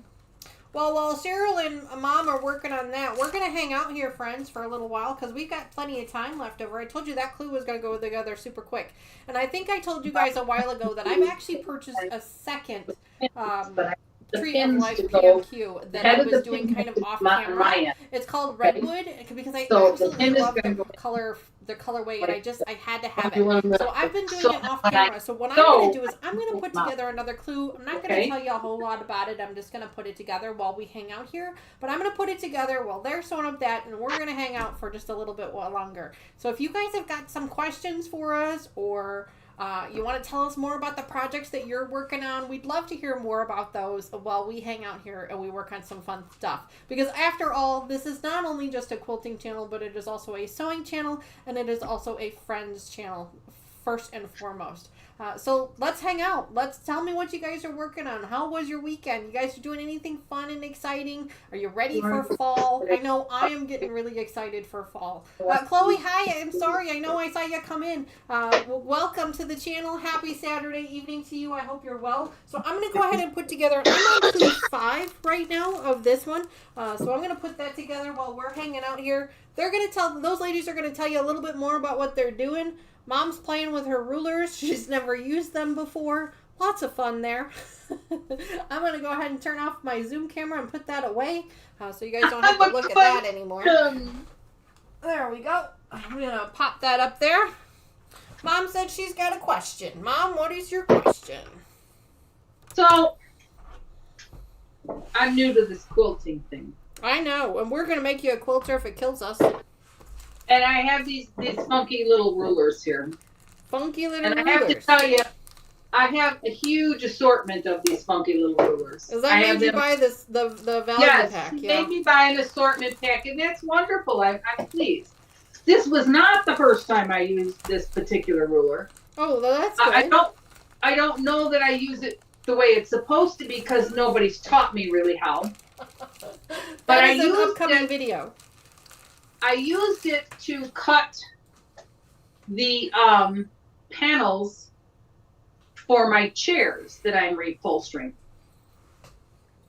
Because I had to cut that fabric too. And actually last weekend I cut out all the fabric now that I need for the chair backs. And I painted the bottoms of the chairs. So now I just have to put the chair backs together. For fuck's sakes. Oh boy, Cheryl. And then I may or may not be ready to put the chairs together. I haven't decided if I want to put another coat of paint on them or not. I may do You think they're going to be ready for Christmas? For the holiday season? The chairs? Yeah. The chairs will be ready for Thanksgiving, yes. Oh, absolutely. Fantastic. I don't have enough chairs for everybody for Thanksgiving if I don't get them done. So that's why I was kind of questioning it, yeah. Yeah, there's no question. Will they be done to my 100% liking? Maybe, maybe not. Uh-huh. I may have to take them apart next spring or after the holidays to tweak them a bit. Gotcha. They've been a challenge for me because it's been really hot and humid here this year. And I'm taking my dark oak dining room chairs to a cream color. And are you stripping them and sanding them down, or are you just painting over the top? No, I did. I tried spray chalk paint, and that's why this is taking me so long. It's because I am experimenting. I've never used chalk paint before in any form. Mm-hmm. So I started out with spray chalk paint, and I decided I don't like it. You don't like the spray chalk paint? I don't. Okay. Not for my chairs, okay? Right. That's what I don't like it for, because it's got when you put it on, it's got a really rough texture to it.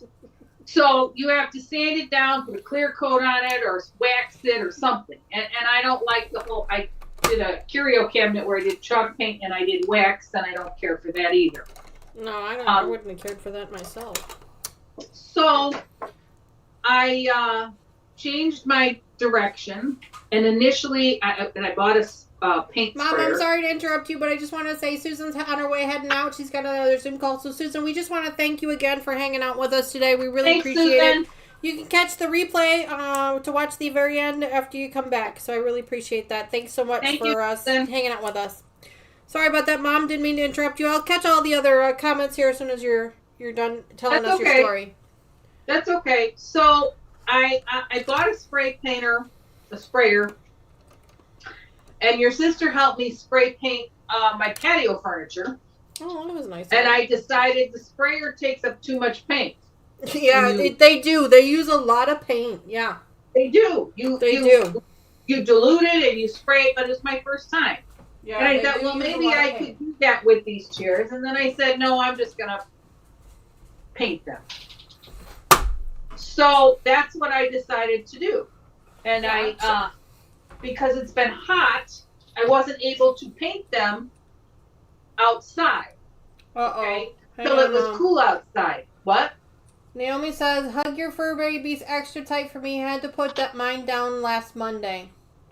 Doing minor sewing and mending just to keep mine busy. Oh, so sorry. Yeah. Susan, we are really sorry to hear about that. What kind of a fur baby did you have? And what was their problem? If you don't mind talking about it. Sometimes it helps to... It does. Sometimes it helps to talk it out among friends. For sure. 100%. It does. And that's what we are, friends here. I would hope so. So, Mom, how are those chairs turning out so far? Do you like the way they've turned out? I thought you sent me a picture of one, and I thought it looked fantastic, but it sounds to me like maybe you didn't quite like it. They're coming along. Oh, okay. As with any upholstery, when you're not used to upholstering stuff, there's always bumps or lumps in the road. That's the way I like to put it. The fabric that I bought, I absolutely love, as you and Cheryl know. Mm-hmm. Yes. It's beautiful fabric. The backs of the, when I went to put the backs in, like to see if it fit after I got one done, Yeah. I was a little short Oh. on the side. So then I had to be creative and decide what I was going to do to try and fill in those sides on the back so that I don't have, blank space there. Right. So I've done that, and I think I've got that figured out. I have all of the bottoms re-cushioned and reupholstered. Now I just need to do the backs. And like I said, I cut all the fabric last week for the backs, and I painted the bottoms of the chairs. I painted the tops of the chairs outside, and then I brought them inside and I turned them upside down on my dining room table. And I painted the bottoms inside because on the days that it's been nice enough for me to paint outside, not too humid. It's also the day that she's got to mow or garden. Yeah, and I had something else to do. So I'm trying to get this done before the winter gets here, basically. Plus, I'm trying to paint my deck, too. So I have a lot of painting to do outside. She's got a lot of home projects going on all at one time. I will not get the entire set done. I will get the chairs done this year. There's nothing wrong with that. I will work on the table and the buffet and the china cabinet next year. And I'm okay with that. This is a project, an ongoing project of mine. It's a process. It is. Cheryl's helping me, and my process is to get the chairs done this year before Thanksgiving. So that's what I'm going to do. Naomi says it was a toy fox terrier, developed a mass in the spleen. We hoped when it was removed it would be benign, but it wasn't. Splendic, I'm going to butcher this, stromosarcoma. He was 9.5 years old. Brett says, Dani, remember that all the embarrassing stories are the parents' way of payback for what you put us through. Well, Naomi, amen. And I've got some for my kids too, so it's lots of fun. Amen to that, Brett 46. Naomi, we are so sorry to hear about your poor puppy. Yes, we are sorry. You know what? I know how difficult that decision is to make, and how difficult that is to go through. But you've really got to look at it as a gift to them. I mean, that's really what it was. It was the ultimate gift to them. It is something that we are able to do for our fur babies, but unfortunately not something that we're able to do with our friends and our human friends. And even though doctors tell you they're not in pain, they are uncomfortable, guess what? They're not dogs. Dogs don't talk. Yeah. They are not. I don't think that they can say with any certainty that a puppy is not in pain. I really don't. I agree. Well, wholeheartedly. But anyway, we just wanted you to know that we're thinking of you, and we're real sorry that you had to go through that. And we're so grateful that you're here hanging out with us. Hopefully, this is giving you a little bit of a reprieve from your grief. Time heals all. And the three of us have all been dog owners, we do know that heartache and pain. And Absolutely. The knowledge and knowing that you gave them their best doggo life, where they lived their best life. Yes, they did. It is something that you can go to peace with. And you gave them a gift, letting them die with dignity. Yeah. Well, and the way I look at it, I mean, we would love for our fur babies to live as long as we do, but at the same time, not living as long as we do allows us to love more. Well, it allows us to give more puppies homes, and there's a lot more puppies in this world that lose their life just because they were born, and not for any other reason. 100%. Oh, Naomi says hanging out with us does help. Well, Naomi, we are so glad to hear that. I'm glad to hear that we help. Lucas was giving us a hard time earlier. He was telling us that we are all focused today. We are project focused, and there's no shenanigans today. And you know what? He might be a little bit right about that. We are pretty focused today. But, we've all got lots going on. And it's like at least for me, I kind of feel there's a little bit of stress and anxiety on my part because I got so many projects going on.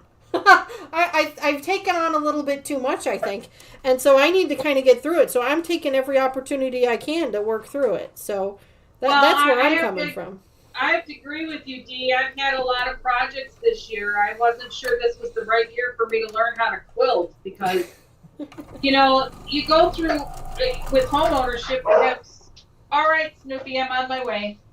You go through home ownership and, some years you got nothing to do and other years you got, I got to get this done, I got to get that done. And mine happens to be one of those years where I got a lot to get done. I got a lot going on, too. You and me both. I mean, you guys have known, the channel has known my struggles. We had that plumbing issue that started our year out right after the first of the year, which just kind of became the omen for the year. And then, it just kind of spiraled from there. We've had to replace all the flooring in the house because of the plumbing issues. And, there's been some car troubles. And, it's just been one thing after another. And it just seems like this is the year for it. It's like you go, like Mom said, you go through years. Some years you're great. And other years it's a pain in the butt, 100%. 100%. Excuse me for a moment. I need the fence. We had to paint our garage under a short time frame. I got company coming in September. I got to get my living room painted. I've got more projects than I even can imagine. And I've got, my retired husband who does nothing. And I am still working, so... And then, you have a setback where you get sick and everything, you lay there dying. Yeah. And let's face it, we did a couple of road trips this year. Normally we only do one, and we actually we were lucky enough to be able to schedule 2 of them in this year. So, while that was a lot of fun, it also put a lot of other things kind of on the back burner for a moment. I wouldn't have traded any of that for the world, but it all adds up, It does, and we were pretty back-to-back with those trips, so, but, again, I wouldn't have traded a moment of time with that, because that was awesome. It was a great time by all. Absolutely. I think the kids are still talk about it. Still talking. Yeah, it was a lot of fun. But so I think Lucas is right. I think we are a little bit more focused on this particular episode than some of the other ones. I don't think that Mom is drinking nearly as heavily as she normally does, which probably has something to do with it. I don't think you're correct in that assumption. Oh, no? I didn't see it.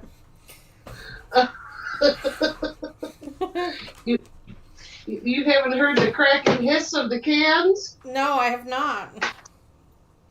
Maybe it's You're just talking something about different. She said that she didn't think that you were drinking as much. I'm like, my number 5.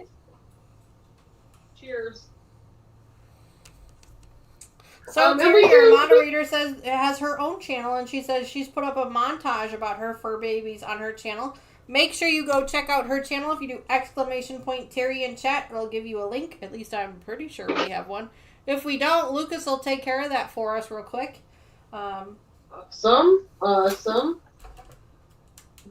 is awesome. I mean, besides the fact that she's one of our newer moderators, she's been a huge advocate for the channel. She's been a great friend and subscriber, and she's got her own channel. She rebuilds sewing machines, and she does an amazing job with it. She shares those journeys on her channel. It's so cool to watch her take these, for lack of a better word, ugly. I mean, they're beautiful in their own way, but they are also, quote unquote, kind of ugly. And she rebuilds them, and she repaints them, and takes them all the way down to the metal, and she gives them new life, and it's absolutely beautiful what she does with them.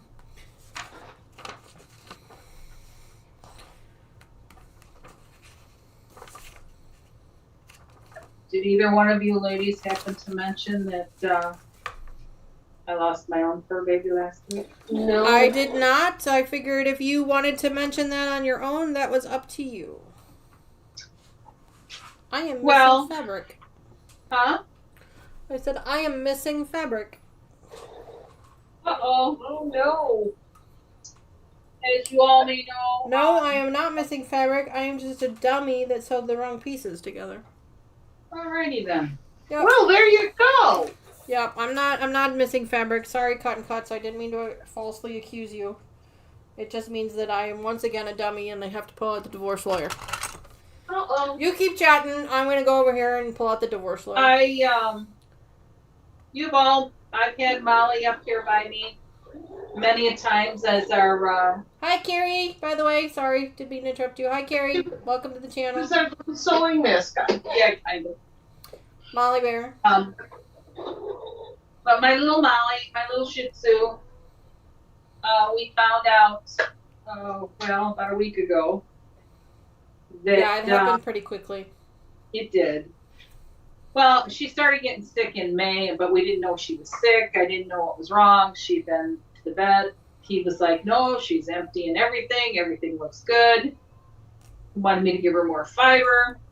So we did that. Didn't seem to help. So we took her back to the vet. And he did some blood work, and he came back and he said to us that her white blood cell count was extremely high, way higher than just for an infection, and he wanted to do an ultrasound.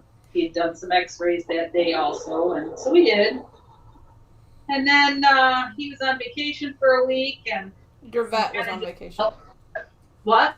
Your vet Yes, was on vacation. My vet was on vacation, and we just kind of dealt with Miss Molly. She literally had been gone down to eating 2 teaspoons of food twice a day, because if she ate more than that, she was throwing up, and she had diarrhea too. And when the vet came back and we took her back in to be checked, he explained to us that she had lymphoma of the digestive tract, from the esophagus through the colon. And I just kind of stood there and I'm looking at this x-ray that he's showing me, and I'm like, how is that possible? And he said, it's very rare. She had no swelling anywhere in any of the other lymph nodes in her system. And he said, let's try. Hi, Katie. Welcome to the channel. Sorry, Hi, Bob, didn't mean Katie. to interrupt you there. I just want to make sure we said hello to her. Hi, Katie. And I got to Well, go we just- downstairs. Just give me a minute. Stairs are Jack fell tricky. down. So Damn, we Jack just, fell down. Yes, Naomi, the entire digestive system. That poor little girl. She was just covered in it. yes, she was. And, dogs hide things. They hide everything. And when we went on Monday, I was perfectly prepared to, have to, say goodbye to her on Monday. And the vet said, no, I don't think it's time yet.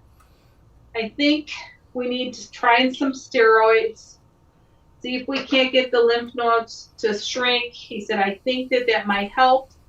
And if we can get the lymph nodes to shrink, she should get hungry. She should be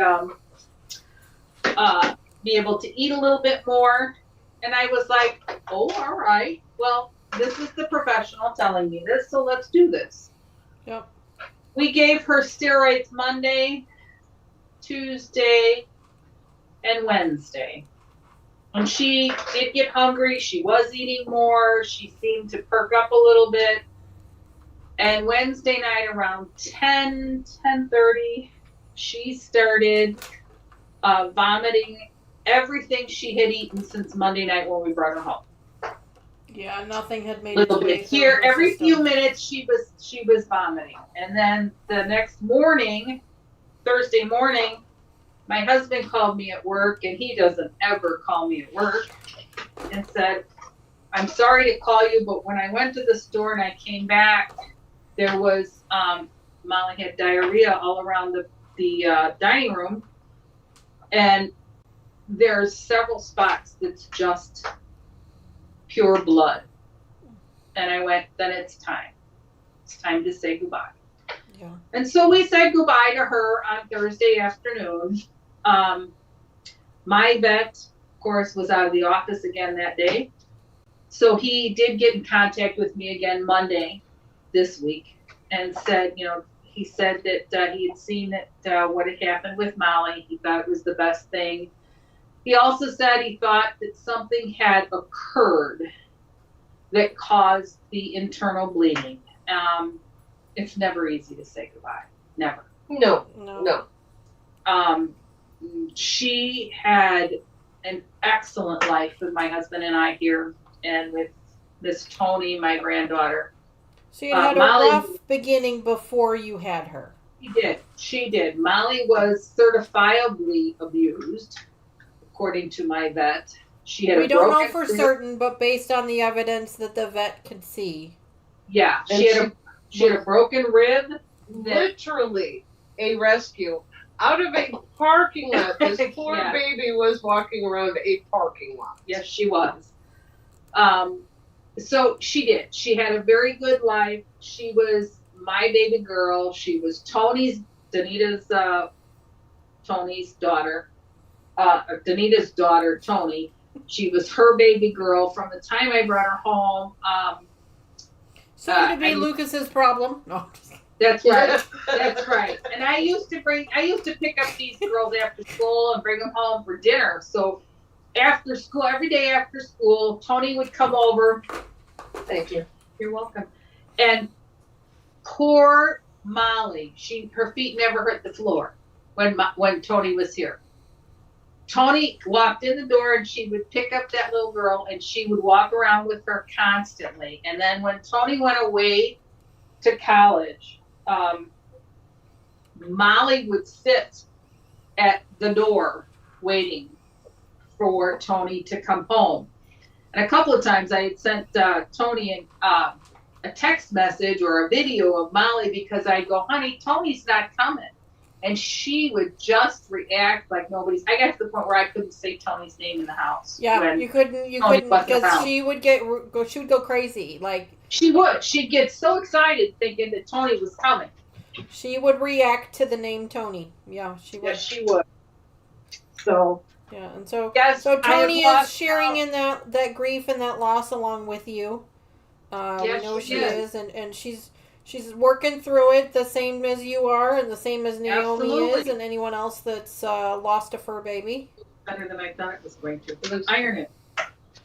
But unfortunately for you, Mom, I don't know if people remember this, but you actually have now lost 2 of your fur babies this year, which is that's unimaginable. And just for shits and giggles, I guess. The first fur baby we lost this year was our oldest golden retriever. That was Lucy. Lucy was named after Lucille Ball. And Lucille Ball's birthday was 8/6.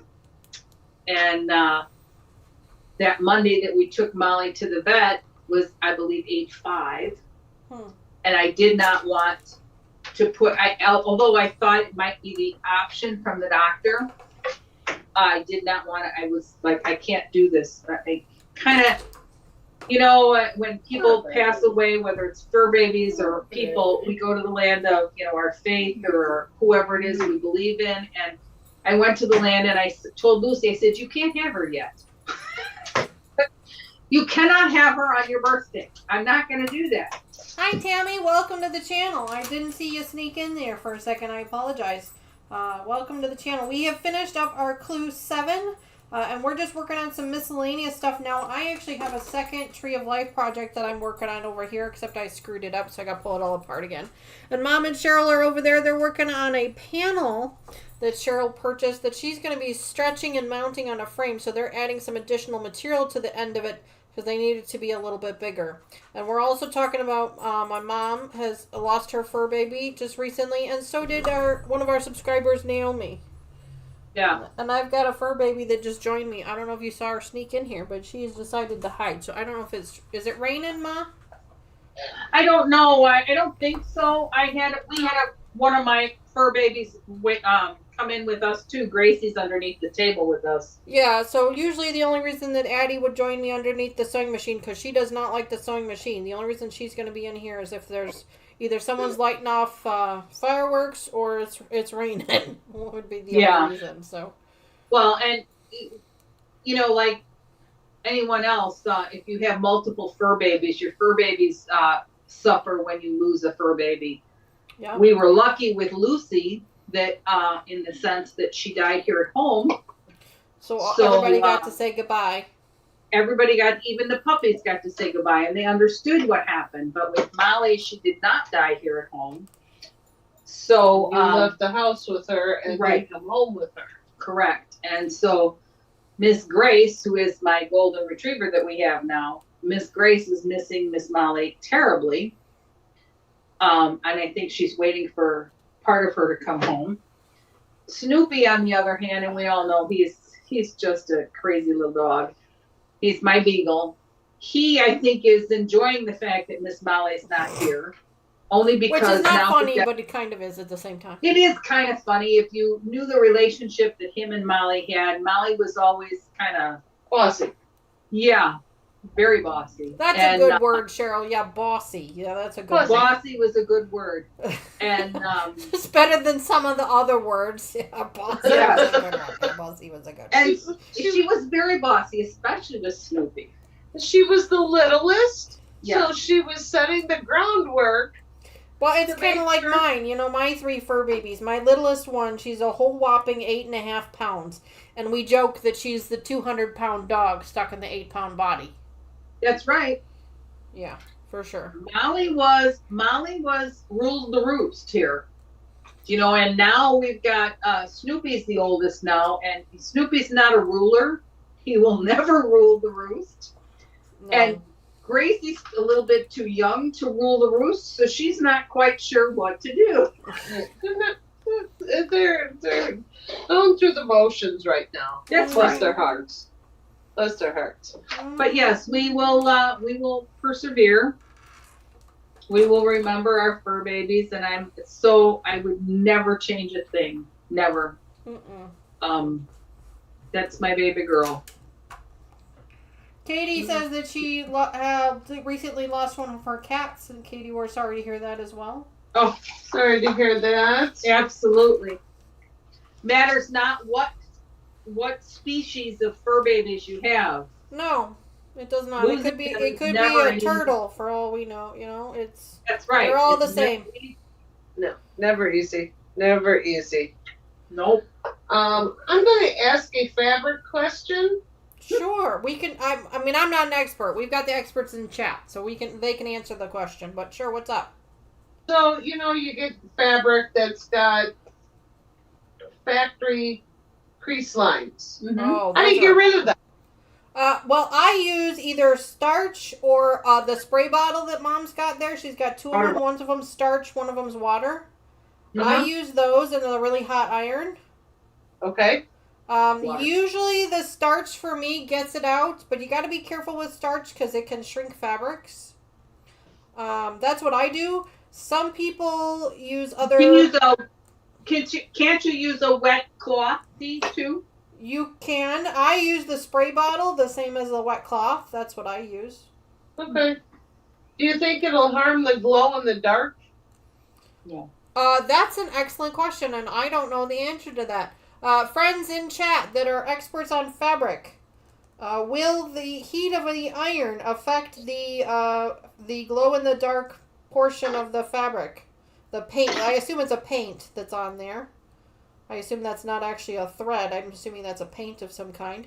What if we did like a cover on it? You do like a thin, like an extra piece of fabric, put it on top of there, and then put the iron? That's why I thought maybe a washcloth or a wet washcloth or something. I don't know about a wet washcloth because I don't know that would really help, but I think that a regular, thin piece of fabric or a thin washcloth would work well. I have the tape stack towel that I use when I iron dress shirts so I don't scorch. Yeah, I think that would work fine. I'm just, because they're not easy to get out. No, the fabric creases or the factory creases are a pain. This was a great color to pick of this fabric too. Because it matches. Yeah. So when it goes around the frame, you'll only see a little bit of it. Right. Now, when you put it around the frame, I'm going to recommend that you do this, and then. Mom and Cheryl are our crafters. They're not really our quilters. So they're working on what we would consider a crafting project, although there was a little bit of sewing involved. There's sewing involved. There was some sewing involved for sure. But it is more of a crafting than a sewing project. But that's where Cheryl's expertise always comes in. Is she's a crafter. She's a decorator and she's a crafter. So that's and where we're going to have lots of crafts to make when we have a wedding coming up. Not coming up. Few years. Couple of years. Well, if they'd make a decision, Dee, we could start the crafts now, and then we'd have them all ready for them. Yeah, but we all know Tony. She changes her mind too damn much. Depends on what kind of wedding. Yeah, I mean, if we need table things and stuff, True. we can do and they got a while yet because they're gonna have to save for it. So. Depends on what kind of wedding they're going for. So. But I want them to know that we can do the crafting. We can do a lot of stuff for them. Oh, without a doubt. I don't want them to think they have to spend a lot of money on that kind of stuff. Because, we did that for your wedding. We did centerpieces for your wedding. We did centerpieces for your sister's wedding. You know what I mean? Yep. We did Hi, centerpieces Nancy. for Welcome Robin's to the channel. wedding. We're just hanging out. We finished our clue 7 a little while ago. We're just working on some miscellaneous stuff here. I managed to screw up a clue for another project. So I'm sitting here taking that apart. I'm a dummy. No, don't call yourself a dummy. Just everyone makes a mistake. That's what makes us human. Amen. They wouldn't have invented a seam ripper if we didn't need it. This is true. Nor would they have invented an eraser. Very true. See, every craft, everything we do has a way to correct it. Yes, it does. All right, let's try this one again, shall we?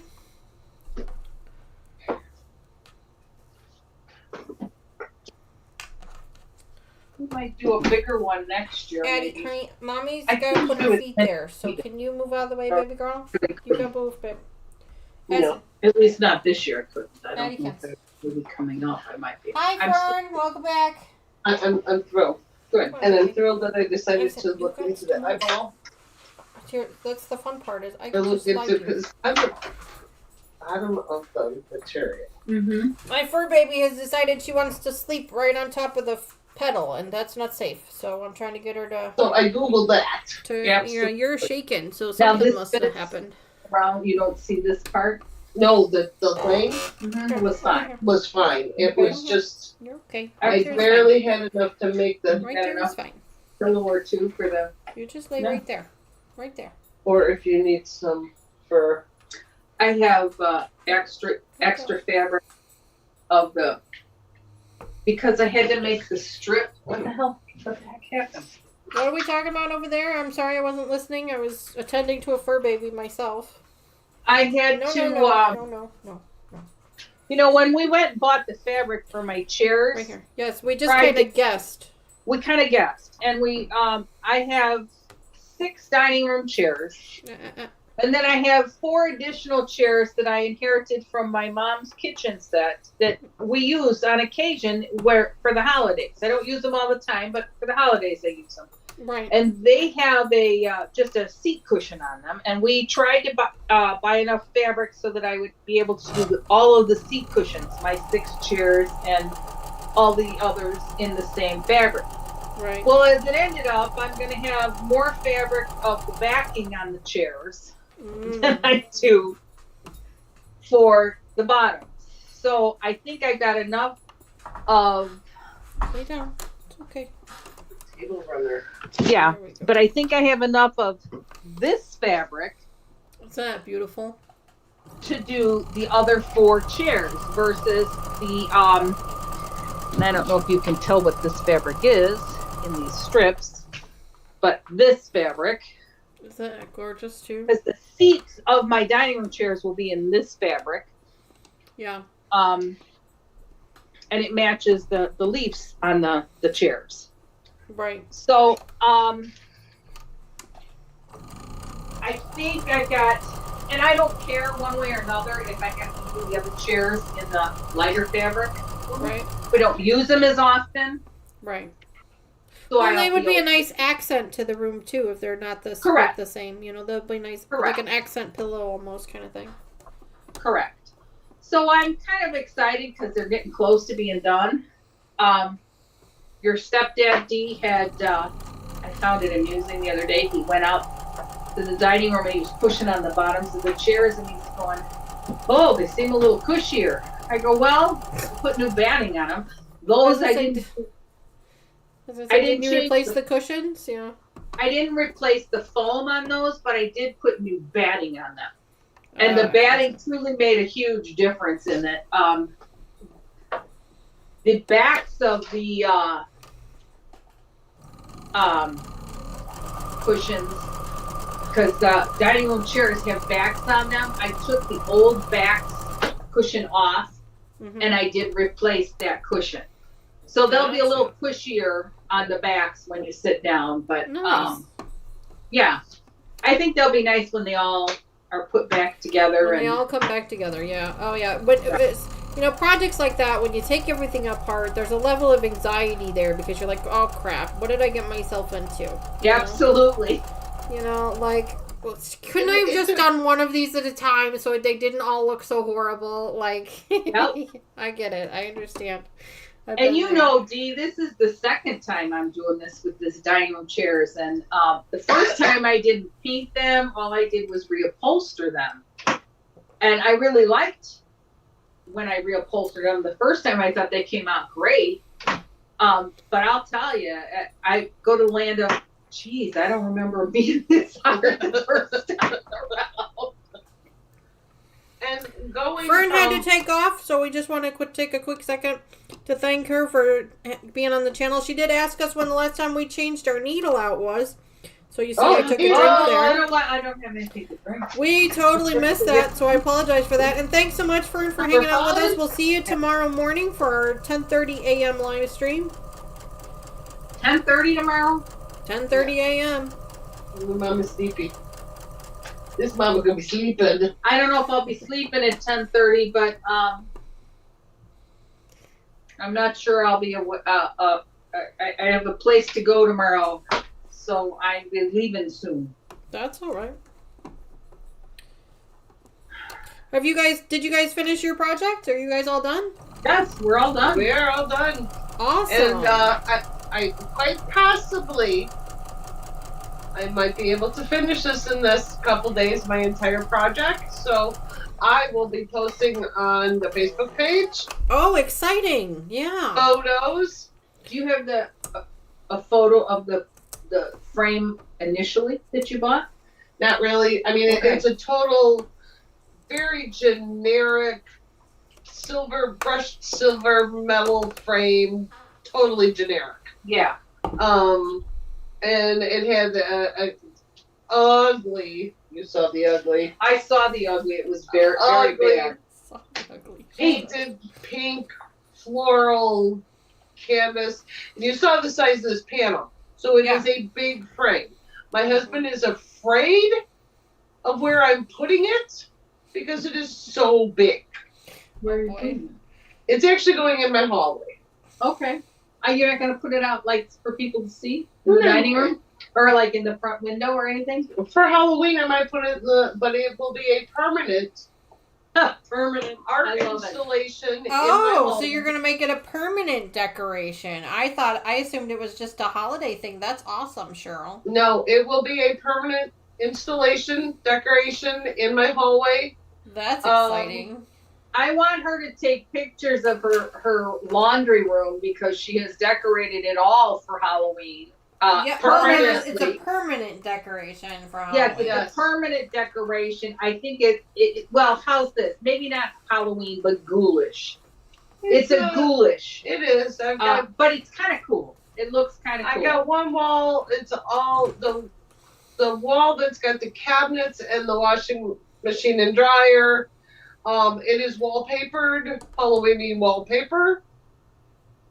But on the top of the cabinets, I have my favorite Halloween pieces.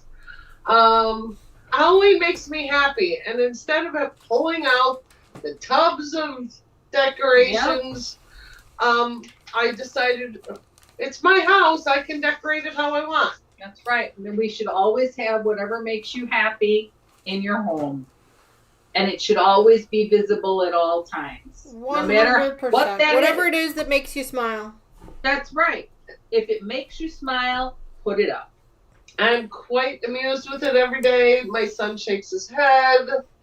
My husband does Which in itself is amusing, right? Which that in itself is nice. I adore it. I think it's wonderful. I was there last weekend and I saw it and I went, oh, this is so cute. There's a couple extra pieces that I want to add. My last name ends in BAT, so I want to add some bats to the overall decoration. I got some closet doors and Chalk paint. Black chalk paint. I think we should put on the closet doors. yeah, I gotta do something with closet doors. They're just the chintzy At least blue part one. of them. Yeah, At least part of them. You know, maybe the bottom wallpaper, but the top do chalk paint, and then have chalk hanging, like, to be able to write on it for a note for somebody who's ever going out the door, coming in the door, whatever the case might be. yeah, I there's a couple extra pieces. I've ordered some little prints Okay, I'm sorry. off of Etsy of ghosts doing laundry, which I am Absolutely love. That would be That's great. cute. laundry room. That is so cute. Yeah. So there are pieces. Ghosts you know, doing laundry. That's adorable. I love it. Absolutely love it. So yeah, like I said, you know, my husband is very tolerant. It's just the laundry room, but For now. you know, my next project, which I'm hoping to start next weekend, is painting the hallway and the living room. So and that's daunting in and of itself because I've got some very large. Trust me, I know. Yeah, the painting is awful. I had to promise Mr. Wizard that I would never make him paint another room ever again. That we would hire someone the next time something needed to be painted.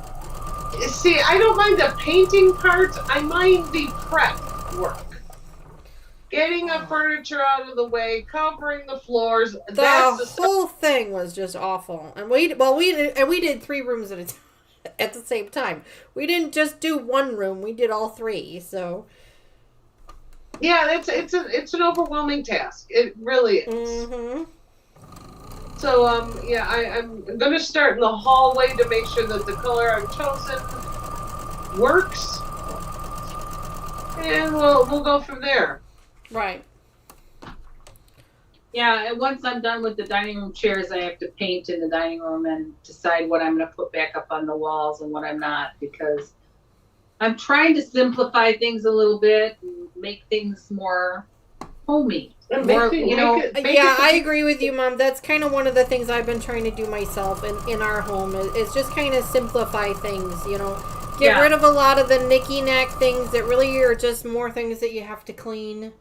Unless it's, things that make, something sentimental that the kids made when they were little or something like That's that. right. But otherwise, things I that just make don't me need it happy anymore. are pictures of family, pictures of my dogs, pictures of those are the things that make me happy. So especially, when we're in the dining room, what are we doing? It's family gatherings. So to me, that's the perfect place for family pictures. And right now I have a lot of different kinds of pictures, and I have some plates in there.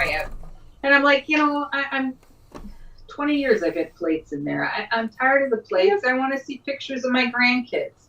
I want to see pictures of my kids. I want to see pictures. Please don't think I'm weird, but at the end of my hall, I have a family wall, is what I call, and I look at it and I go, wow, almost everybody on this wall is dead. I It's not really a happy wall. I mean, my grandkids are there and my daughters are there, but I look at it and there's a picture of my 2 cats that we lost several years ago, 2 dogs we lost several years ago, my husband's aunt and uncle, my mom, my in-laws, my sister. I mean, it's become a memorial wall. Correct. And it's one of those things that I like having the pictures of them out. Mm-hmm. But on the other hand, I really want to have happy pictures. Right. Absolutely. Mm-hmm. Lucas, I saw your note about the Facebook stuff. I have not taken a picture of it yet, but dude, I need you to come by and try something on for me if you remember. So if you want to, when you come by, you can take a picture of it then and then post your picture. What is he trying on? One of my coworkers brought in a shirt that doesn't fit her son, and she offered it to Lucas, and so he needs to try it on. Dude. You called him dude. He's going to be your son-in-law soon. It was the placeholder for the video. Danny, get on it. LOL. Yeah, well, I mean, he can take a picture of it himself. He's welcome to come by. It's not like he's that far away, y'all. He is literally like a block and a half over. Yeah, he's blocks away. It's not like he's very far away. He can come over anytime he wants and take a picture of it. But, I mean, it's right here. And that's why I pulled it out initially. And I was going to take a picture, and I thought, no. Because, he's got to come over here anyway. So he can do it himself. We have to take her shopping to, like, a vintage store or an antique store or find some quilt rails. Mm-hmm. So she can hang her pieces on those 2 blank walls. Mm-hmm. Well, I do have some clips for hanging quilts that I need to they're actually like screw in attached to the wall kind of thing. I do need to put those on the wall. No what? No, let's go shopping for some quilt racks and see what we can find first before you put anything up. I'm not putting anything up yet. I understand, but I do have to put those up at some point, so I have to find a place to put them. Well, it doesn't have to be on the 2 walls that we're looking at. I think you need more of the rail, especially that green wall is very green. Yeah, I am not complaining about that color. I love the green and purple because I think the green is awesome. I think this is a much better shade of green on the camera than the last shade of green I had. It's a lot less yellow, more green. Right. This one matches the letters on the that you have. What says today's keyword. It literally matches those letters because on my camera, it's like the exact same color. Looking at they're next to each other. Yeah. So.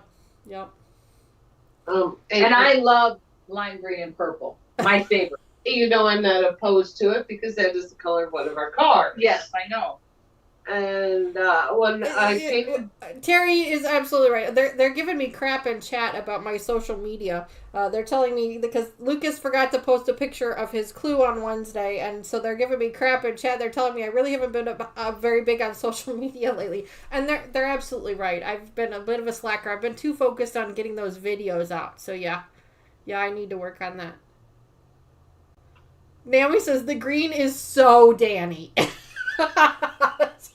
She knows me well. Yes, she knows me well. It really is.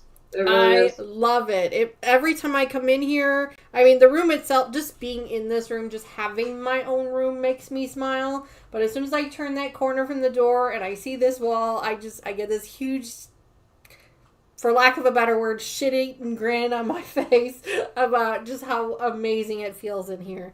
And this is what I needed. I have always needed a space in the house that just made me smile. That And just if you remember, gave it to when me. you lived here at home, we had pretty close to that same color in your bedroom. Yes, in fact, when we were building this room, my daughter Taylor said, "Mom, are you reliving your youth?" And I said, "No, I'm just adding to it. I'm making it an adult room now.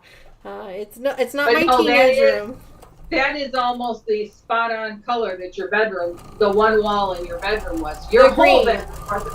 Yeah, I don't remember your whole bedroom being that color. It was just the one wall, right? Just the one wall. I had one wall that was green and one wall that was purple. It was a different shade of purple. It wasn't this deeper purple that you see here. It was a little bit brighter. But that was my room when I was a teenager. And then I had a lime green bedspread, if I remember correctly. And then I had the purple armchair that was in there. At the time that I was decorating my room, there wasn't a whole lot of color. There wasn't a whole lot to choose from with regards to these two particular colors. There have been a lot since then. But there wasn't a whole lot when I was younger. Nope. Now, over 30 years ago, I chose a very similar green to paint my husband's car. Yep. And that was then renamed the Slimer, and we had Slimer from Ghostbusters painted on the hood of the car. It was awesome. It is now the car that my son cruises with and races with, and he absolutely loves it. Yep. 1977. It's a 1977 Dodge. Dodge Aspen. A lot of people don't have. The people that I've worked with, when I go, he's got a 1977 Dodge Aspen, and they look at me and they go, "What the hell's a Dodge Aspen?" I go, "Well, Google it." It's real. Yes, it is. It's real. not. It's not pretend. It's real. It's a real car. Right off. It was a very limited run. Well, and when he bought it, it was black with red and orange flames, if I remember correctly. Orange stripes. Orange stripes? I thought it had flames on it. It did have flames on it. He had the stripes taken off. And then he put flames on it before my time. Yeah. And then he changed the flames, went back to green stripes, and then painted the entire car lime green. And it became it's a thing. So I have to. It's a way of life. It's a way of life. We had painted our garage this year, and I don't know if it was my neighbors who complained to the village or if the village had their own issues. So got the whole garage painted. I snuck out there one afternoon with a quart of green paint, and I painted racing stripe on the front of the garage door. Yeah, I think it's awesome. In green. And my neighbor came over and she's like, "Who are you trying to piss off?" And I said, "Well, depends on who complains first." Yeah. Yeah. So I'm thinking it might be the neighbor because she had to come over and ask. So yeah. Nobody has said anything yet, and every day I come home, I pull in the driveway and I just grin from ear to ear. Absolutely. And this giant white door and a big green stripe going right across it. I love it. Don't have Naomi and Terry both had sisters who drove Opals. Okay. I remember those. Opal? Opal. OPEL. AMC. The AMC Opals. Yeah, living with a car guy for so long, yes. It's an Opal.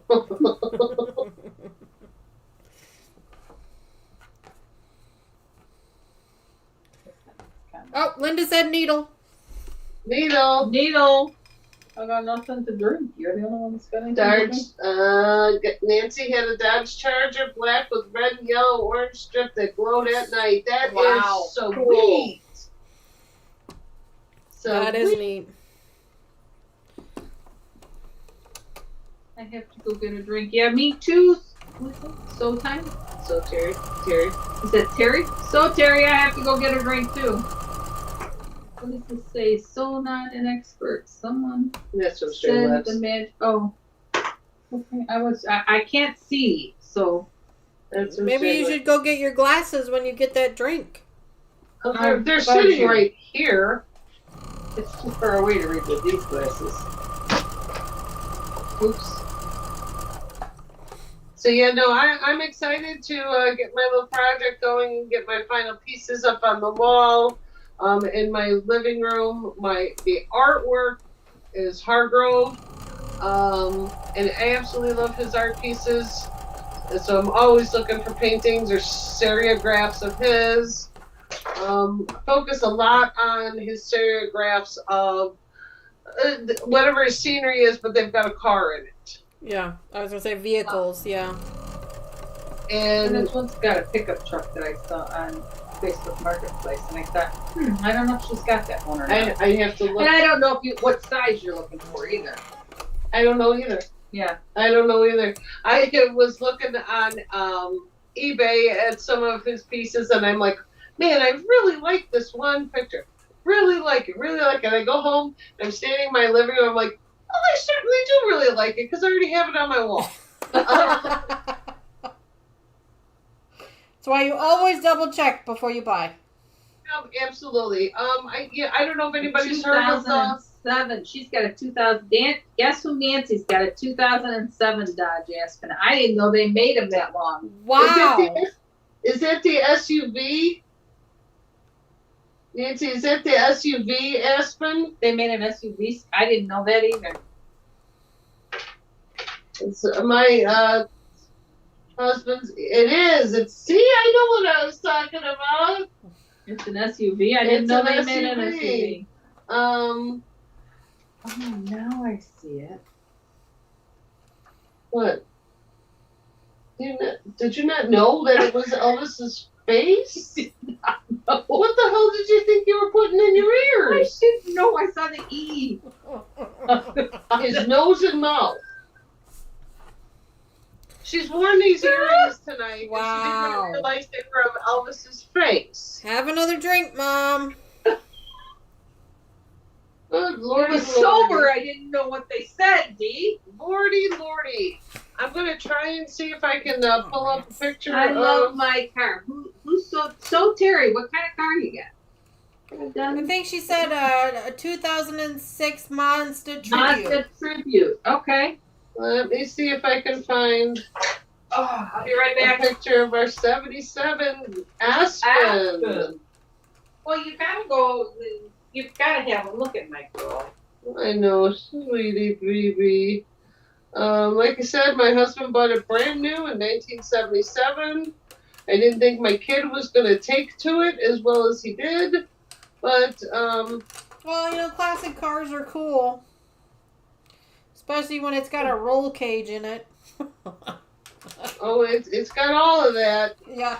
There's no back seats. It's just a roll cage. It's all... It's okay, I'll leave the door open. Stay there. Yeah. I was going to say, you got... Trying to get it without people standing in front of it. Oh, I thought I had one, but my phone's being used for other I things. probably have one, but not on my phone. Well, I got the big one standing there. Yes, you do. Don't you have on his Instagram page? I don't do Instagram. Oh, that's a better. Cole really doesn't do social media at all. Cole does. I thought he had Instagram. So I'm going to pull up here. Here is... There it is. There's the beauty. There is the 77 Dodge. You see that green? That green. It's pretty darn close. And it's all steel, the original steel, except for the new black hood. Yes, that is not the original hood. The original hood was green with Slimer the Ghost airbrushed. That one there is a fiberglass hood. Fiberglass hood. Because the engine wouldn't fit. That's correct. You've been talking to your daughter, Danita? Me? Yeah, is she the one that told you the engine wouldn't fit? No, Cole did. Oh, all right. Oh, look, she gave Nancy. They only give a brain heart. Big hearts. Oh, how cute. Oh, I didn't know that was this thing. Oh my lord, I've got 2 T-shirts with that same. I know, I had a T-shirt the same thing too, and I didn't realize it. I love It's that. the silhouette of Elvis's face. Yes, it is. And she didn't realize that, and she just thought they were pictures with dots and an E. Oh, God loves me. Somebody has to love me. She's got another cocktail to soothe that wound. Oh, no, here she goes with the elastic again. The elastic. This isn't elastic. It's stuff. It's To tickle your nose. Shoelace. To tickle your nose. Tickle my nose. She goes, stick something Terry on my says, nose. Terry, that car is still a baby. If Mr. Wizard would hear it, oh my god, I can't talk. If Mr. Wizard was here, he would tell you that he had a Honda CRV that had over 400,000 miles on it when we traded it in. Really? So your 200,000 mile Honda is still a baby, or your 200,000 mile Mazda, still a baby. What the heck would he say about my 50,000 mile Nissan? He'd tell you when you're ready to sell it, let him know. That's all you got on it? You're driving the next couple road trips. That's what I told her. I've got more miles on my car, and it's 2 years newer. I got that. I'm getting close to 70 on mine. Are you really? No, I got. As a matter of fact, I think it's funny because I keep watching the oil change, a little sticker up in the corner. It says the next time I need an oil change is at 55,000 miles or on 715. And I go, well, 55,000 miles, it'll be like December. She's going to drive the next couple, all right? For sure.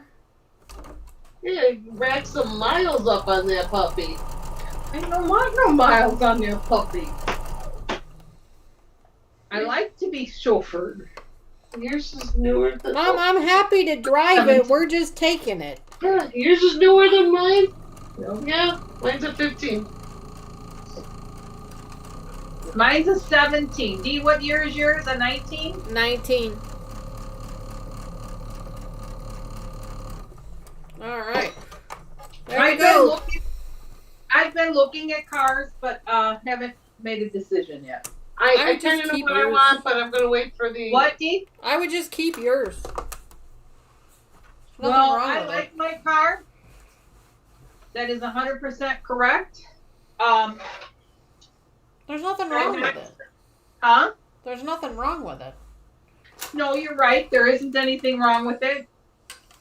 Other than it's like almost 8 years old. So I don't know. I would like to keep it until I decide to retire. And maybe buy a new one when I retire so I don't have to put any miles on it. Yeah, she's going to be doing the driving. Do you want to know how many miles are on the truck that's in the garage? 8. Well, 8 what? miles? I think there's less than 4,000 miles on the truck that's in the garage. It's almost Okay, 2. well, for perspective purposes, okay, Taylor, my daughter Taylor, purchased the other truck that Mama Joyce's husband, my stepdad, had.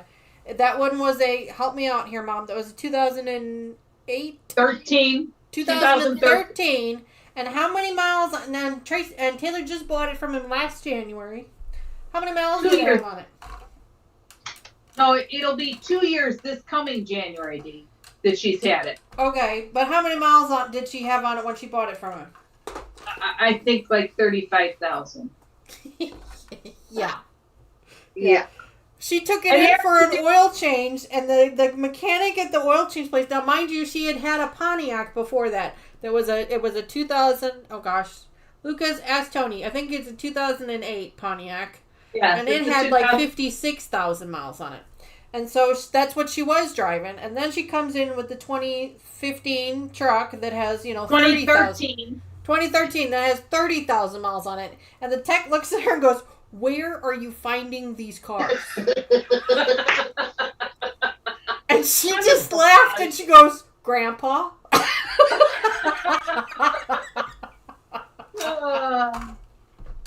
He's like, "Next time I need a car, I'm calling you."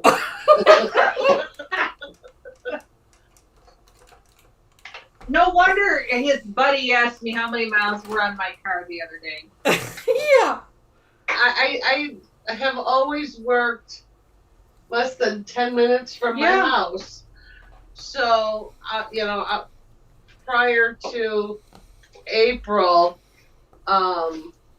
for 6 months, I worked a little bit further. But still, I was, I drove, the joke was I drive minutes, not miles. Yeah. Because, I mean... I drive both, miles and minutes. It's, 6 minutes to work. Yeah, every time I get in my car, I get 9 minutes. I think the most it's ever told me is it's 12 minutes. And then that's when I get stuck by a train. Yes. Or there's traffic. I don't have traffic. Well, I never understand Google's definition of traffic. I don't have traffic. I cross over North Avenue when I'm pretty much there. No. So it's just a couple stoplights that hold me up. Unless there's an accident, then maybe a little bit. Well, ladies, while we've been chatting here, I actually put another clue together for my second Tree of Life PMQ. I told you guys earlier that I had purchased a second one because I really loved this colorway. It's called Rosewood. It's pinks and grays and yellows, and I thought it was really neat. So I actually went ahead and put together another clue while we were chatting here, which is super exciting because I'm only on clue 5. I got some catching up to do. So thank you for letting me put that together while we were chatting. Absolutely, that's a lot of fun. I don't know how you chat and sew at the same time. I have trouble with that. She does. If you've noticed, she stops. People tell me that all the time. They're like, "Dani, I don't know how you do it. I don't know how you manage to chat, sew, and keep up with the channel all at the same time." And honestly, half the time, I don't even know I'm doing it. It just kind of happens. I don't even know. Right? So I am grateful for everyone here that has hung out with us this evening. We did go a little late. Normally we end the channel about 8:30, but I wanted to finish this clue, and we were having some great conversations talking about cars and animals and all of our fur babies. And one of mine is, you can't see her, but she's under the table here right by my feet hanging out. Yeah, we have one under the table too hanging out. Yeah, it must be thunder or something happening, because that's the only one, because like I said, this one doesn't like the machine, so that's the only reason she's in here. It's probably fireworks. You think so? Yeah, possibly. that's usually what startles Miss Grace, and that's who's in here with us. Yeah, no, I've got Addie in here with me. Addison she's a Wheaton Terrier. You guys have seen her before. She's the bigger white dog of my 3 little dogs. She's the biggest one. I say big, but she's 35 pounds. She's not really big. And she's scared of her own shadow, so... No, you're right. That's not very big. Gracie's 85 pounds. No. Addison is the largest of all of our dogs, and she weighs 35 pounds. I think Snoopy probably weighs 45 pounds right now, because I think Steve forgot how to measure his food. I had to tell him the other day, please start giving him half the amount of food that you do normally in the morning. I had bought him a new bowl. Oh, well, you got to fill the bowl. I mean, I get that. Huge mistake on my part, but it was a different kind of bowl, and I didn't pay any attention to what we were feeding it, because I don't feed the dogs. I just buy the bowls. And Taylor came home, and she said to me, she said, Grandma, Snoopy's getting a little porky. And I look at him and I go, yeah, you're probably right. And he probably he gets soup for dinner. Chicken soup. Huh? Chicken soup. Mine is more beef soup because Miss Molly couldn't have the chicken, Right. and we would give her some. So, Right. but he gets soup and no kibble for dinner, so I know it's not dinner that's causing the weight gain. So I went, oh, it's got to be the morning food, and sure enough, I was awake one morning at 4 a.m. when he was eating, and I'm thinking to myself, wait, it's taking him a long time to eat this. Brenda, I didn't see you sleeping there. Hi, Brenda. And I thought to myself, well, that's really a lot. And then, so I got up and I said, can I ask you a favor, dear? He goes, what? I go, could you and now I don't know how much he's given Snoopy, right? I said, could you cut in half what you're giving Snoopy for breakfast? And he said to me, he goes, well, I've only been giving him the cup. No, that's too much food for the beagle. Half a cup would be fine. Now, a beagle will eat themselves till they die because that's just their. They will overeat, yes. That's absolutely correct. And he's got to go to the vet here in a month. Oh, you're going to get yelled at. I know. And I just cut the food down. He's not really fully quite. No. He's got a little. He's a little kertunky. He's got a little. Kertunky. Kertunky. Well, my black lab, she was 97 pounds. Oh, my. She was a big girl. When That we is a first big girl. when we got her, she was 140. So we got her down under Oh, it would help 100. if I opened it. I couldn't figure out why nothing was coming out. It's because I didn't open it. You didn't open what? The top. Her cocktail. Oh.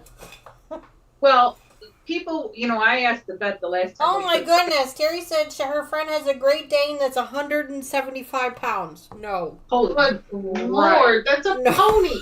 That's a pony. Right. That's not a dog. That's a pony. Pony. We had the last time I took Grace to the vet, I think was in May with Molly, and they weighed her. She was 85 pounds, and I asked the doctor that, and I said, "Is she too heavy?" He goes, "Well," he said, "for a female golden," he said, "for an average female golden, yes, she's too heavy." He said, "But I'll tell you," he said, "that is one big girl. Her bones are big. Her stature is big." Sorry, Mom. I just read Naomi's comment and I couldn't help but laugh. She says, "That's a new word. I think I'm a little kertunky too."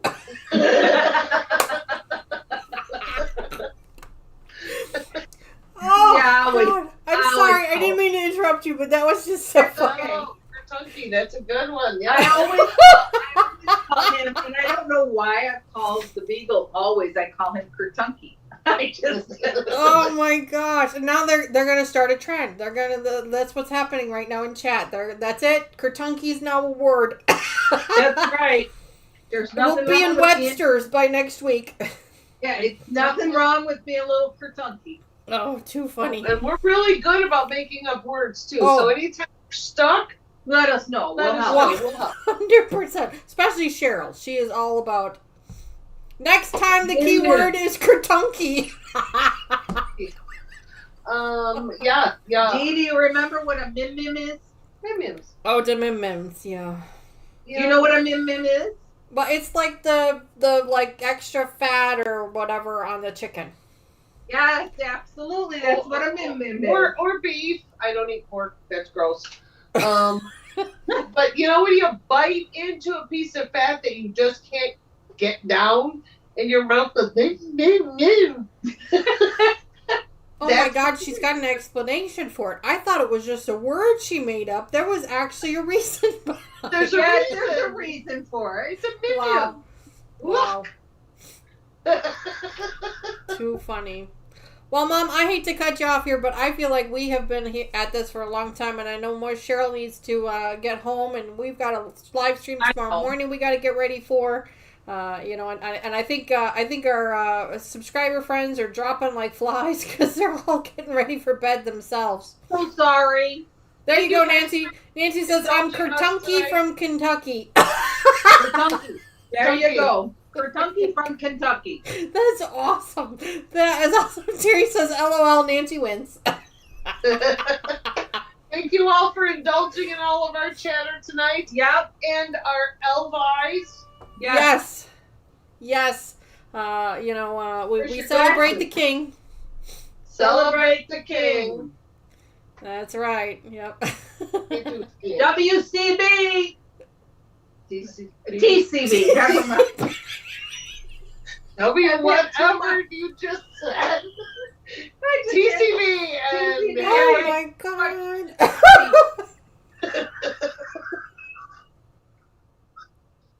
Now the giggles have kicked in. Oh my god. We got a WCB. A WCB. WCB. All right, whatever. It's fine. Women can bitch. I'm sorry. Oh my gosh. All right, friends. Thank you again so much for joining us. We hope you've had a good time. If you are participating in the Tree of Life or even in the Wild West and you have finished your clue, please make sure to post pictures of it on our Facebook group. We love seeing all the different colorways. It is amazing how the same quilt can look so different between the different colorways. It's just awesome. So please, yes, my face is glowing. I know. It's so red right now. So thank you so much for joining us. I really appreciate you guys being here. Thank you to my special guests, Mama Joyce and Sherlock Cheryl, for joining me again. Lucas, we missed you. We managed to make it without you, but we really missed you, and hopefully we'll see you soon. If you guys haven't already, make sure you check out our Wild West Wednesday live stream, where Lucas actually sewed up the clue together himself. What's a GM? So that was really cool. It's GN, Mom, and it means good night. Oh, okay. All right, guys. Have a great one. We will see you later. Thank you so much. Bye-bye for now. See you tomorrow morning, 10:30 a.m. Central Time. Bye-bye. Bye.